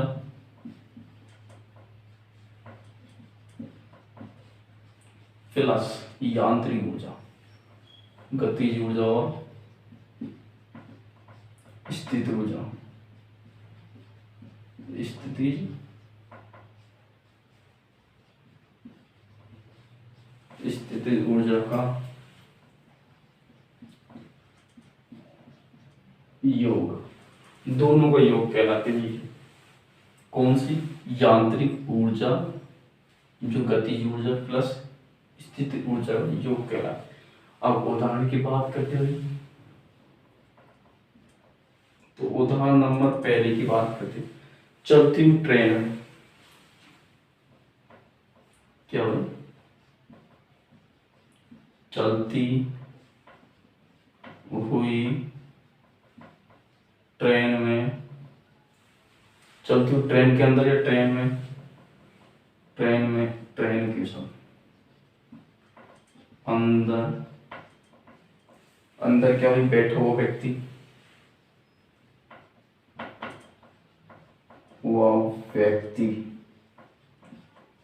देखो ट्रेन तो क्या गति कर रही है, लेकिन उसके अंदर बैठा हुआ व्यक्ति क्या है कि स्थित है, वो व्यक्ति स्थित है, तो क्या ट्रेन गति कर रही है, वो व्यक्ति स्थित है, इसलिए क्या चलती हुई ट्रेन के अंदर बैठा हुआ व्यक्ति यांत्रिक ऊर्जा का उदाहरण होगा।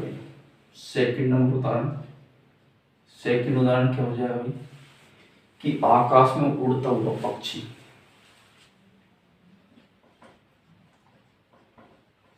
आकाश में उड़ता हुआ पक्षी, जो वही पक्ष से उड़ेगा। उसके बाद तीसरा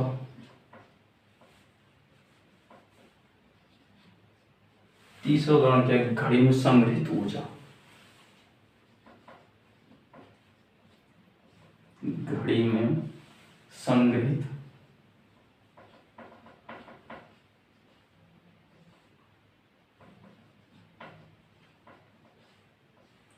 ये वही अपन ने करवाए ऊर्जा के प्रकार। इस प्रकार से तो एक गतिज ऊर्जा हो गया, एक स्थितिज ऊर्जा हो गया, और फिर यांत्रिक ऊर्जा। गतिज ऊर्जा वह ऊर्जा जो गति के कारण उत्पन्न होती है, जिसमें चलती हुई ट्रेन में बैठा हुआ व्यक्ति किसका उदाहरण भाई, यांत्रिक ऊर्जा। तो गति को बहता हुआ बालक, चलता हुआ बालक, दौड़ता हुआ बालक, ये क्या भाई, बहते हुए पानी, ये सब गतिज ऊर्जा के उदाहरण। जैसे कि अपन कह सकते हो समुद्र होता है बड़ा, वो क्या किसका उदाहरण, स्थित ऊर्जा, क्योंकि समुद्र पानी स्तर होता है। झील कह सकते हैं, झील क्या होगी, झील होती है, झील पानी बहता रहता है उसमें, तो क्या गतिज ऊर्जा कर रहा हो। तो इस प्रकार से हमने इसको कंप्लीट करवाया। अब आगे बात करते हैं इसके मतलब उदाहरण करवाते गतिज ऊर्जा को, कैसे कोई क्वेश्चन आ जाए तो कैसे करवाएं, देखते हैं। तो देखते हुए उदाहरण करते हैं भाई कि 5 मीटर प्रति सेकंड की दर से गतिशील कण की ऊर्जा भी कितनी दे रखी है, 125 जूल है। द्रव्यमान निकालना भाई। अपन को पता है ऊर्जा का मात्रा क्या होता है, जूल होता है, और कार्य की मात्रा भी जूल होता है। वो दोनों क्या अदिश राशि होती है। ठीक है दोस्तों, अब बात करता हूँ जो काइनेटिक ऊर्जा थी, गतिज ऊर्जा का सूत्र लगेगा इसमें। गतिशील की बात करना है तो गतिशील का लगेगा,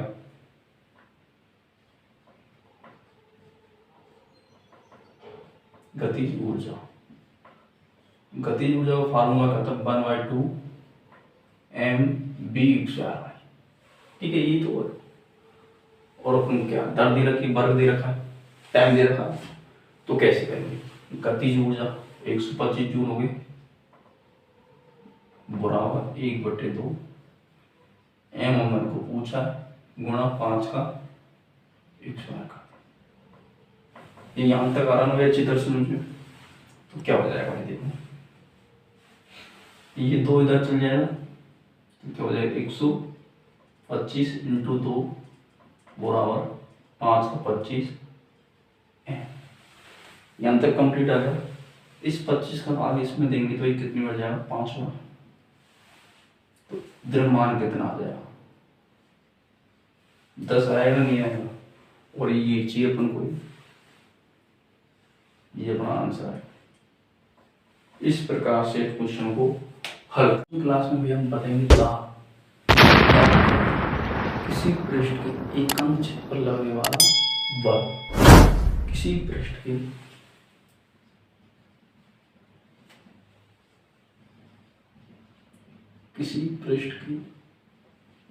एकांक क्षेत्रफल पर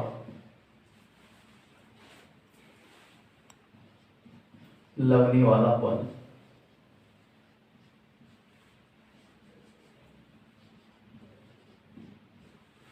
तो ये लैंग्वेज होगी किसकी, दाब की। किसी पृष्ठ के एकांक क्षेत्र पर लगने वाला बल, तो इसका सूत्र वो बन जाएगा फार्मूला, दाब बराबर बल बटे क्षेत्रफल है। तो एक बल क्या होता है, बल का मात्रक क्या होता है, बल का मात्रक होता है वैसा न्यूटन होता है, न्यूटन लिखा है, और क्षेत्रफल का मात्रक मीटर अनुसार होता है।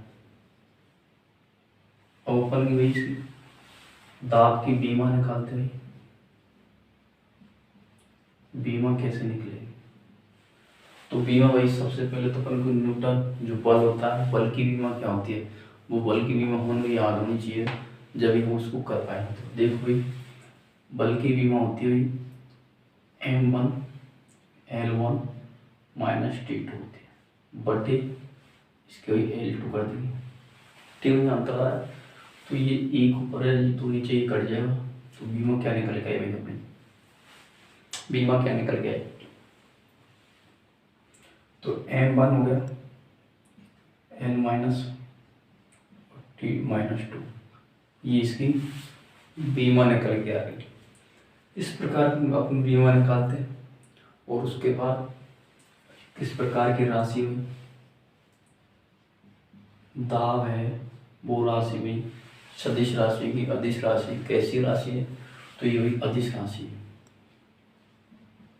कौन सी राशि, अदिश राशि।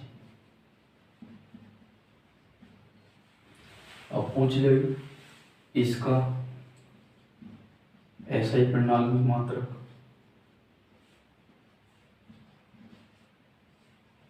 मात्रक तो क्या भाई, वो मात्रक है इसका क्या है, पास्कल।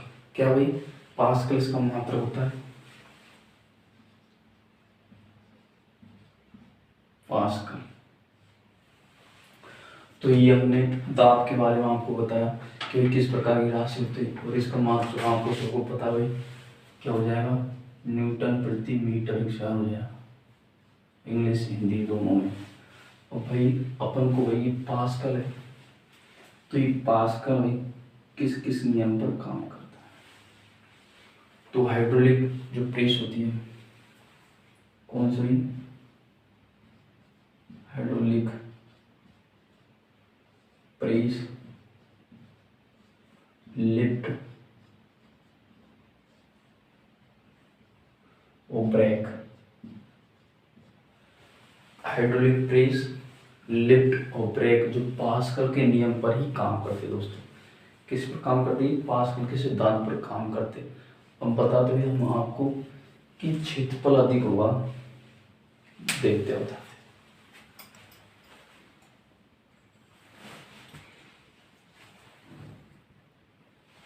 देखो भाई, क्षेत्रफल अधिक होने पर दाब घट जाता है। तो एक पहला उदाहरण हम क्या लिखवाएंगे, पहला क्षेत्रफल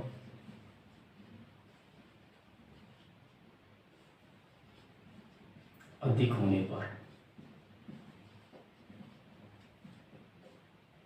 क्षेत्रफल अधिक होने पर दाब घट जाता है।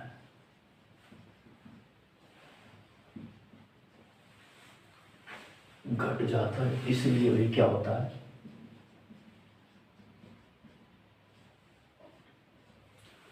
इसलिए जब कोई आदमी दलदली में फंस जाता है तो उसको लेटने की सलाह दी जाती है, भाई तू लेट जा, इसलिए तू अंदर नहीं जाएगा। तो पहला भाई अपन क्या कह सकते हैं, दलदली में फंसा आदमी को लेटने की सलाह देना,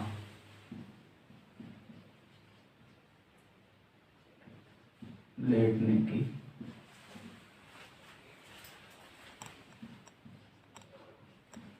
सलाह दी जाती है,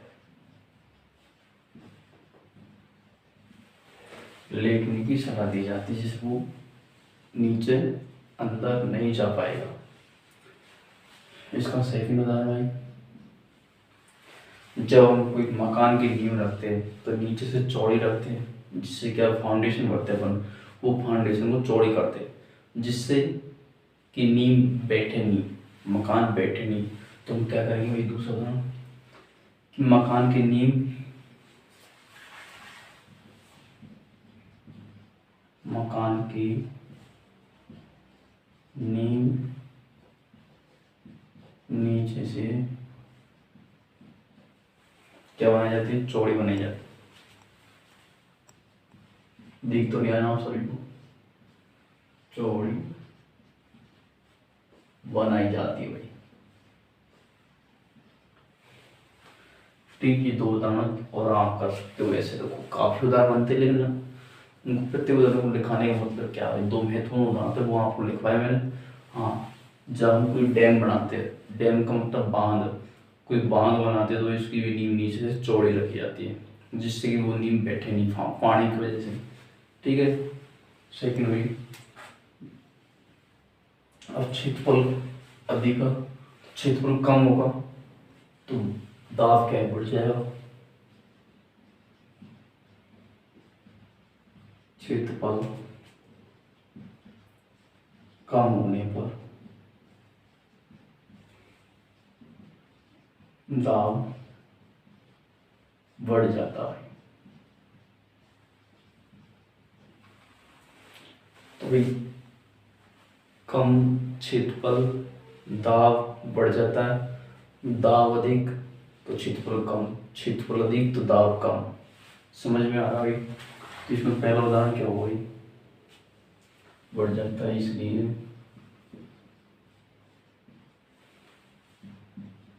जिसे अपन कील सुई, कील हो गया भाई, सुई, इनकी क्या है, आदि का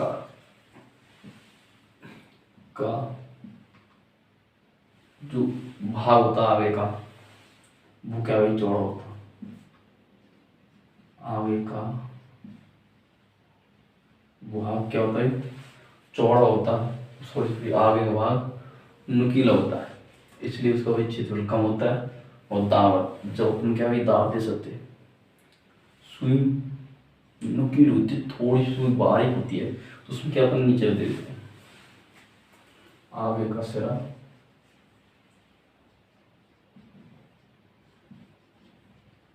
नुकीला बनाया जाता है। सेकंड उदाहरण क्या होगा इसका,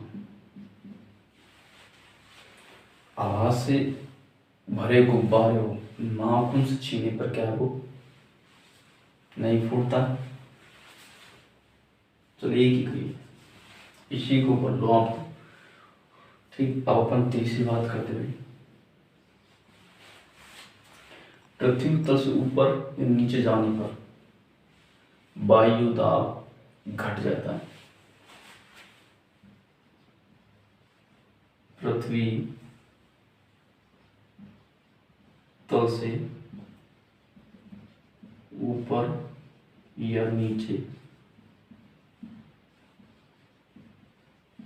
जाने पर वायुमंडलीय दाब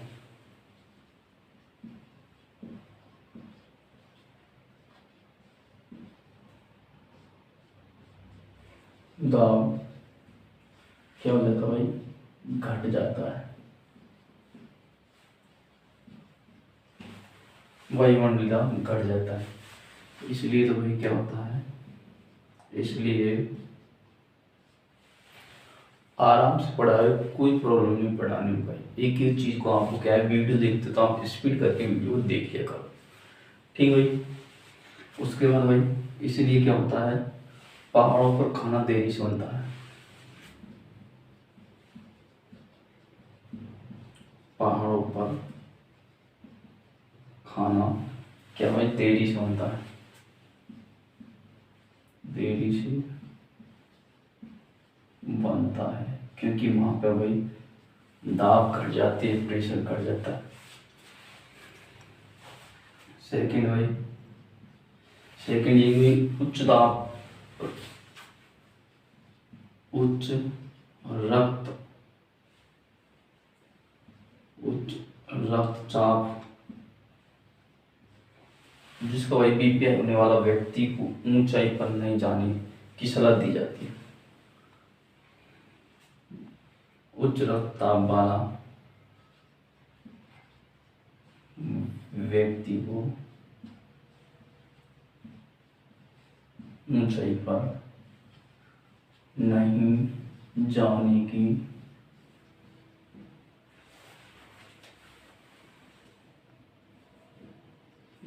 सलाह दी जाती है। दिख तो आने वाला सभी को।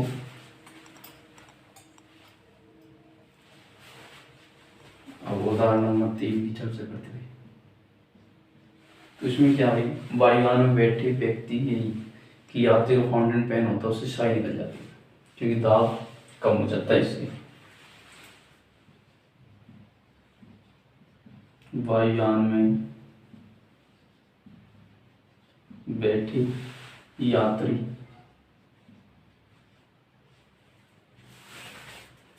के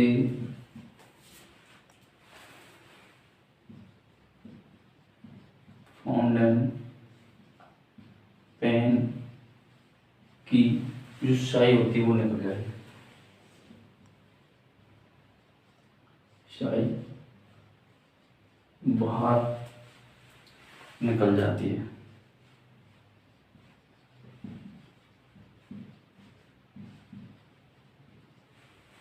इसलिए भाई कभी भी कोई वायुयान में सेवा करता है हवाई जहाज में, तो उसके पेन जो हुआ होता है उस पेन को ले जाने नहीं देता। जब अपन कहते हैं ना भाई स्याही वाला पेन आता है, उस पेन को ले जाने की सलाह नहीं देते, क्योंकि उस पेन को मत ले जाए, क्योंकि ऊपर जाएंगे तो दाब घट जाता है। इसलिए बोला है पृथ्वी तल से ऊपर या नीचे जाने पर वायु दाब घट जाता है। अपन नीचे गहराई में चल जाएंगे तो वहाँ पे दाब बढ़ जाएगा, ऊपर चल जाएंगे तो फिर दाब बढ़ जाएगा। इसीलिए तो आपको भाई मुझे उम्मीद है कि अच्छी तरह समझ में आएगा। तो एक बोर्ड पर लिखा है ताप। तो ये ताप क्या होता है? ताप क्या होता है? मतलब किसी भी वस्तु को हम उसको छूकर महसूस कर सकते हैं। हम किसी वस्तु को छुएंगे या उसको टच करेंगे, टच करने के बाद ही तो पता लगेगा ये चीज़ गर्म है या ठंडी है। भाई उस किसी भी प्रकार की कोई भी चीज़ को या कोई वस्तु को हम टच करके ही महसूस कर सकते हैं कि भाई ये ठंडी है या गर्म है। तो इसको हम कहते हैं ताप कहते हैं। तो क्या कहेंगे भाई?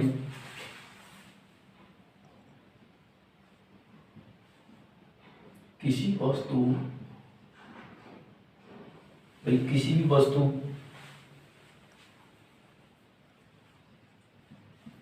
को हम क्या भाई महसूस करेंगे?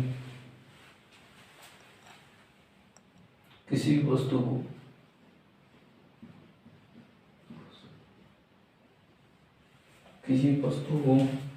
महसूस करते हैं, किसी वस्तु को महसूस करते हैं तो वह वस्तु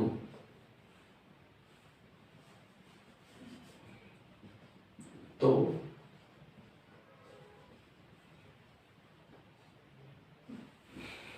वह वस्तु गर्म या ठंडी महसूस होती है।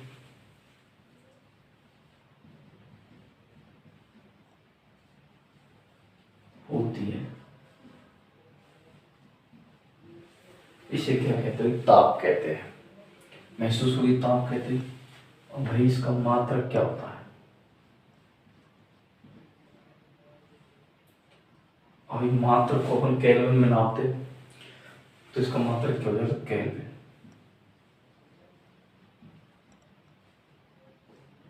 केल्विन में इसको नापते हैं। फिर इसकी ये एसआई मात्रक भी दोस्तों, ये क्या भी? एसआई मात्रक। उसके बाद वही ताप किस प्रकार की राशि है? सदिश राशि है या अदिश राशि है? तो दोस्तों सदिश अदिश राशि के बारे में आपने नहीं देखा है तो हमारे पहली वाली क्लास को देखिए, वहाँ पे जाके नीचे उसकी लिंक दे रखी है, उसके बारे में आपको पूरा पता लग जाएगा कि सदिश राशि क्या होती है, अदिश राशि क्या होती है। तो देखो दोस्तों, जो ताप होती है ये एक प्रकार की अदिश राशि होती है। अदिश राशि का मतलब मैं थोड़ा डिटेल बताता हूँ आपको। अदिश राशि का मतलब होता है इसमें केवल एक चीज की आवश्यकता होती है, और सदिश राशि जिसमें दोनों चीजों की आवश्यकता है। दो चीज कौन कौन सी? वो एक तो होती है दिशा और एक परिमाण। तो अदिश राशि जिसे कहते हैं केवल उसमें परिमाण की आवश्यकता होती है। ठीक है, तो ये कौन सी राशि हुई? अदिश राशि।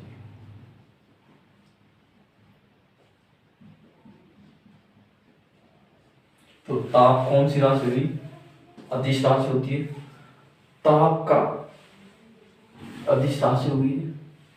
तो भी अब अगला टॉपिक, अगला मतलब कि स्टेप क्या? तो मतलब अगला भाई सूर्य का तापमान कितना होता है?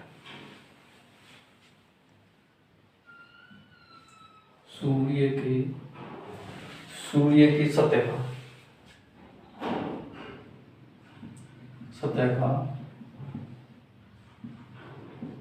तापमान कितना होता है?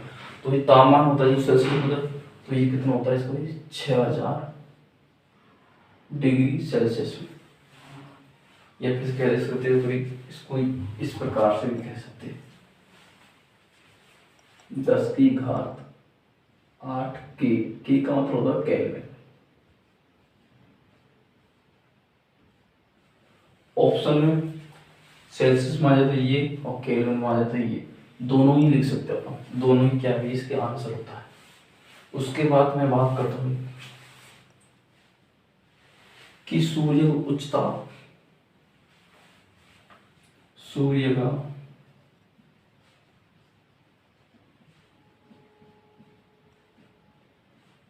उच्च ताप का मतलब होता है 800 डिग्री सेल्सियस से ऊपर।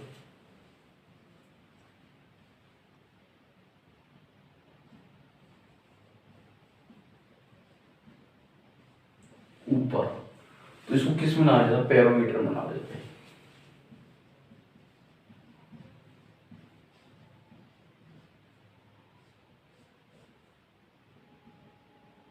बैरोमीटर में क्या इसको नापा जाता है, लेकिन बैरोमीटर में मापा तो जाता है, बैरोमीटर मापी जाती है भाई। अब पूछ ले भाई किसके सिद्धांत पर काम करता है, तो भी आप इसको भूल मत जाना, ये विकिरण के तापमान पर सिद्धांत पर काम करता है। किस पर? विकिरण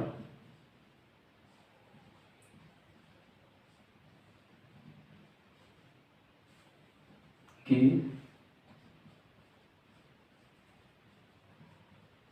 सिद्धांत पर काम करता है। कौन सा? बैरोमीटर। ये होता है जो किसके सिद्धांत पर काम करता है? विकिरण के ताप के माप पर सिद्धांत पर काम करता है। तो दोस्तों ये आपके डिटेल्स समझ में आई, और अब आगे बात करते हैं इसके बाद आपको रिवाइज करवा दूँ।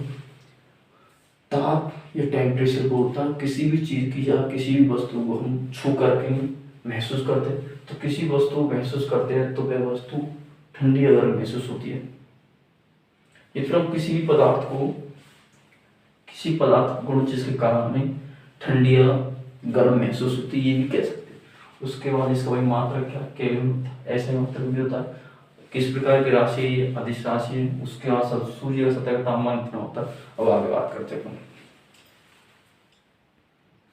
देखो दोस्तों, जो हम बात करते हैं बैरोमीटर, वो स्टीफन सिद्धांत पर कार्य करता है। वो यहाँ बताया था मैंने कि विकिरण के सिद्धांत पर कार्य करता है। उसके बाद भाई अगला क्या है?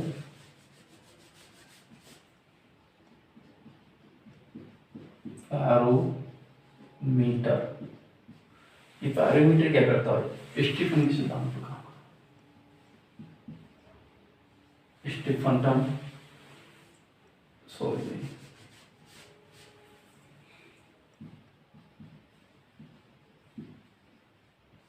सिद्धांत पर काम करता। ठीक, तो इसका सिद्धांत क्या है? 4 ये इसका सिद्धांत किसका भाई? अगला भाई कि अत्यधिक निम्न ताप होता है, पहले उच्च ताप लेता है, वो अत्यधिक निम्न ताप, अत्यधिक निम्न ताप जो -39 डिग्री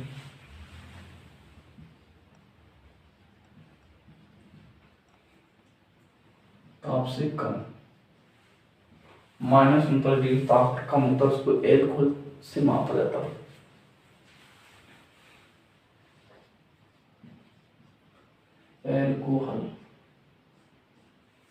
एल्कोहल से इसको मापा जाता है, एल्कोहल से मापा जाता है। तापमापी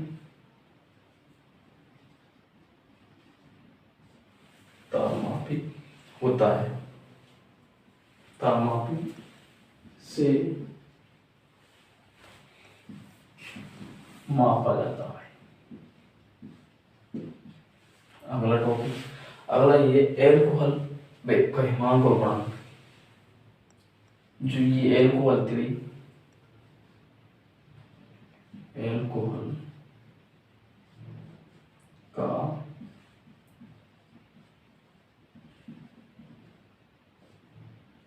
हिमांक एवं गणनांक।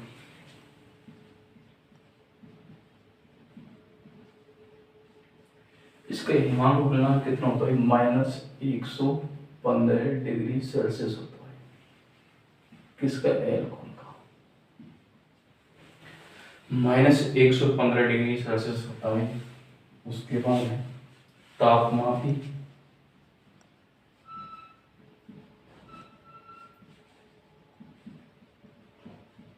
बैरोमीटर, और एक होता है रक्त तापमापी।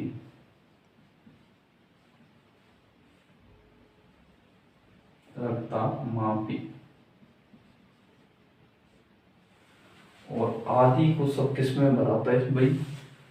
तापमापी, बैरोमीटर या रक्ततापमापी में पारा भरा रहता है। इनमें क्या है? पारा भरा रहता है। ये जो नापने वाला यंत्र आता है उस पारा भरा रहता है। तो पारा का भाई, पारा का हिमांक एवं गणनांक।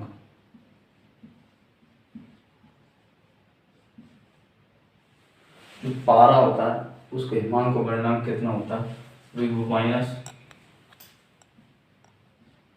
-39 डिग्री सेल्सियस एवं क्वथनांक।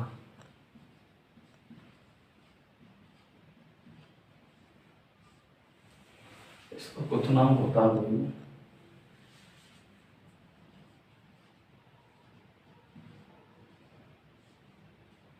इसका क्वथनांक होता है 357 डिग्री सेल्सियस। 357 डिग्री होता है। तो दोस्तों ये आपको थोड़ी जानकारी, अगला वो जी बात में अपन एक बार रिवाइज करवा देंगे। अगला परम शून्य ताप होता है। परम शून्य ताप ये होता है -273.15 डिग्री सेल्सियस से ऊपर होता है। ऊपर या फिर वही 0 डिग्री सेल्सियस होता है। ये 0 डिग्री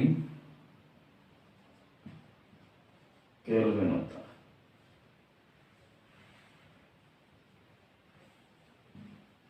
उम्मीद है कि सबको दिख रहा होगा ये। ठीक है मित्रों, अब आगे बात होगी कमरे का तापमान कितना होता है। कमरे का तापमान तो कितना होता है? डिग्री में 27 डिग्री सेल्सियस होता है और फॉरेट में वहाँ पे 80.6 होता है।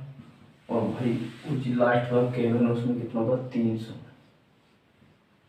और केल्विन में कभी भी डिग्री नहीं आता, ये ध्यान रखना।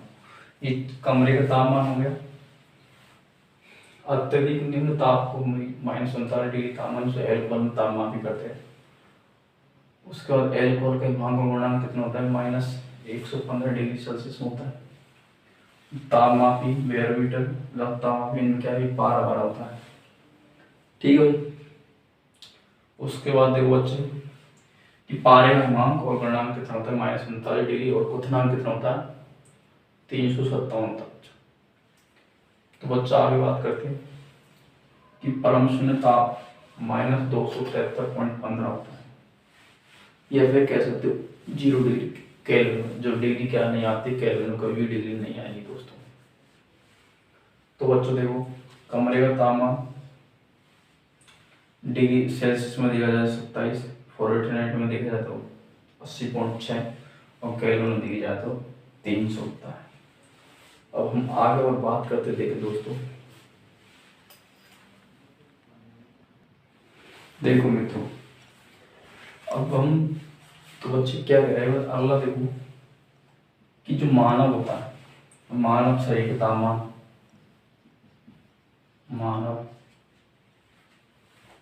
जो मानव होता है, मानव शरीर का तापमान भाई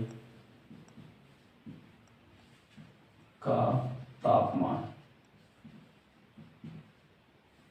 मानव जो शरीर तापमान होता है वो किसमें नापे, डॉक्टरी तापमापी में, डॉक्टरी तापमापी में। किस भाई, डॉक्टर तापमापी से मापा जाता है।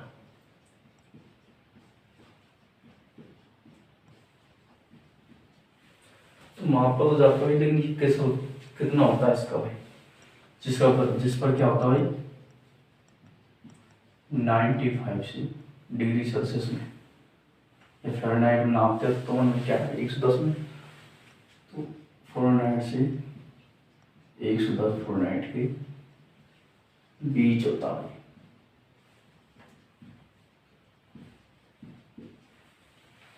अगला भाई, अगला क्या होता है, जो डॉक्टर तापमापी को सर्वप्रथम फ़ारेनहाइट ने प्रयोग किया था, डॉक्टर तापमापी का को सर्वप्रथम किसने काम किया था, फ़ारेनहाइट में, और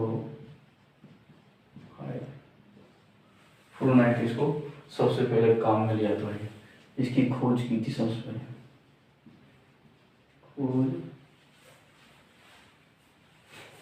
खोजा गया था।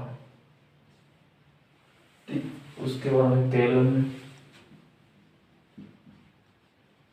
मैंने बताया, केल्विन में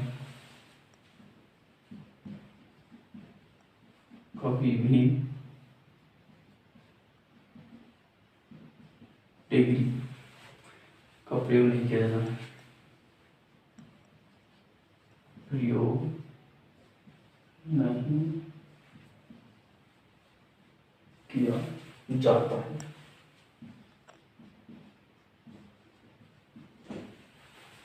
अगला भाई, ये क्या समझाने की तो नहीं है, लेकिन अपनों क्या भी समझाना क्या है इसमें, आपको रटना ही तो। उसके बाद 40 माइनस 40 डिग्री फ़ारेनहाइट पर सेल्सियस में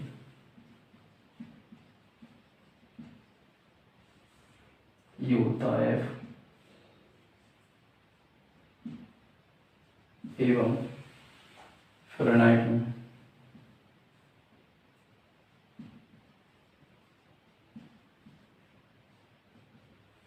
उसके बाद इनका आसपास मान क्या भी समान होता है, आपस में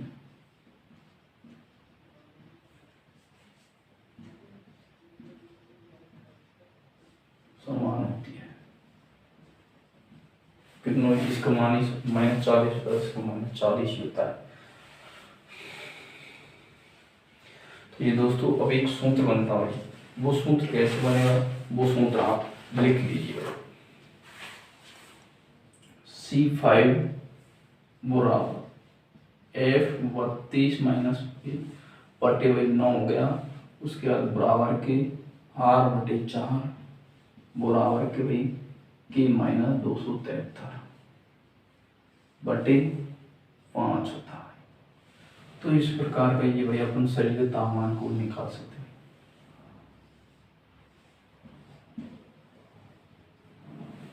इस प्रकार से इस सूत्र के माध्यम से आप सभी प्रकार के कमरे के तापमान क्वथनांक ये सब चीज निकाल सकते हैं। और देखते एक सारणी बनाते हैं हम आपको, वो सारणी और आपको डिटेल से बताते हैं वैज्ञानिक माप। ठीक है दोस्तों, तो देखो दोस्तों, तो मित्रों हमने ये बनाई एनटीपीसी वाले बच्चों की, जनरल साइंस चल रहा था, तो अपन पढ़ा रहे टेम्परेचर ताप, तो लास्ट अपना है ये है, तो देखते हुए तो सेल्सियस में जल का क्वथनांक हिमांक कितना होता है 0 डिग्री, तो क्वथनांक कितना होता है 100। लेकिन वही सेल्सियस में मानव का शरीर का तापमान कितना होता है, वो 36.9, लेकिन अपन 37 डिग्री सेल्सियस कह सकते हैं भाई। उसके बाद फ़ारेनहाइट, फ़ारेनहाइट में 32 होता है हिमांक, क्वथनांक 212 होता है और शरीर का मान 98.6 होता है। रेमन 0 डिग्री, क्वथनांक 80 और मानव का 30 डिग्री।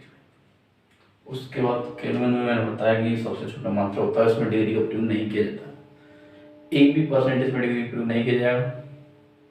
273 होता है, 373 होता है और ये 310 होता है केल्विन में मानव शरीर का।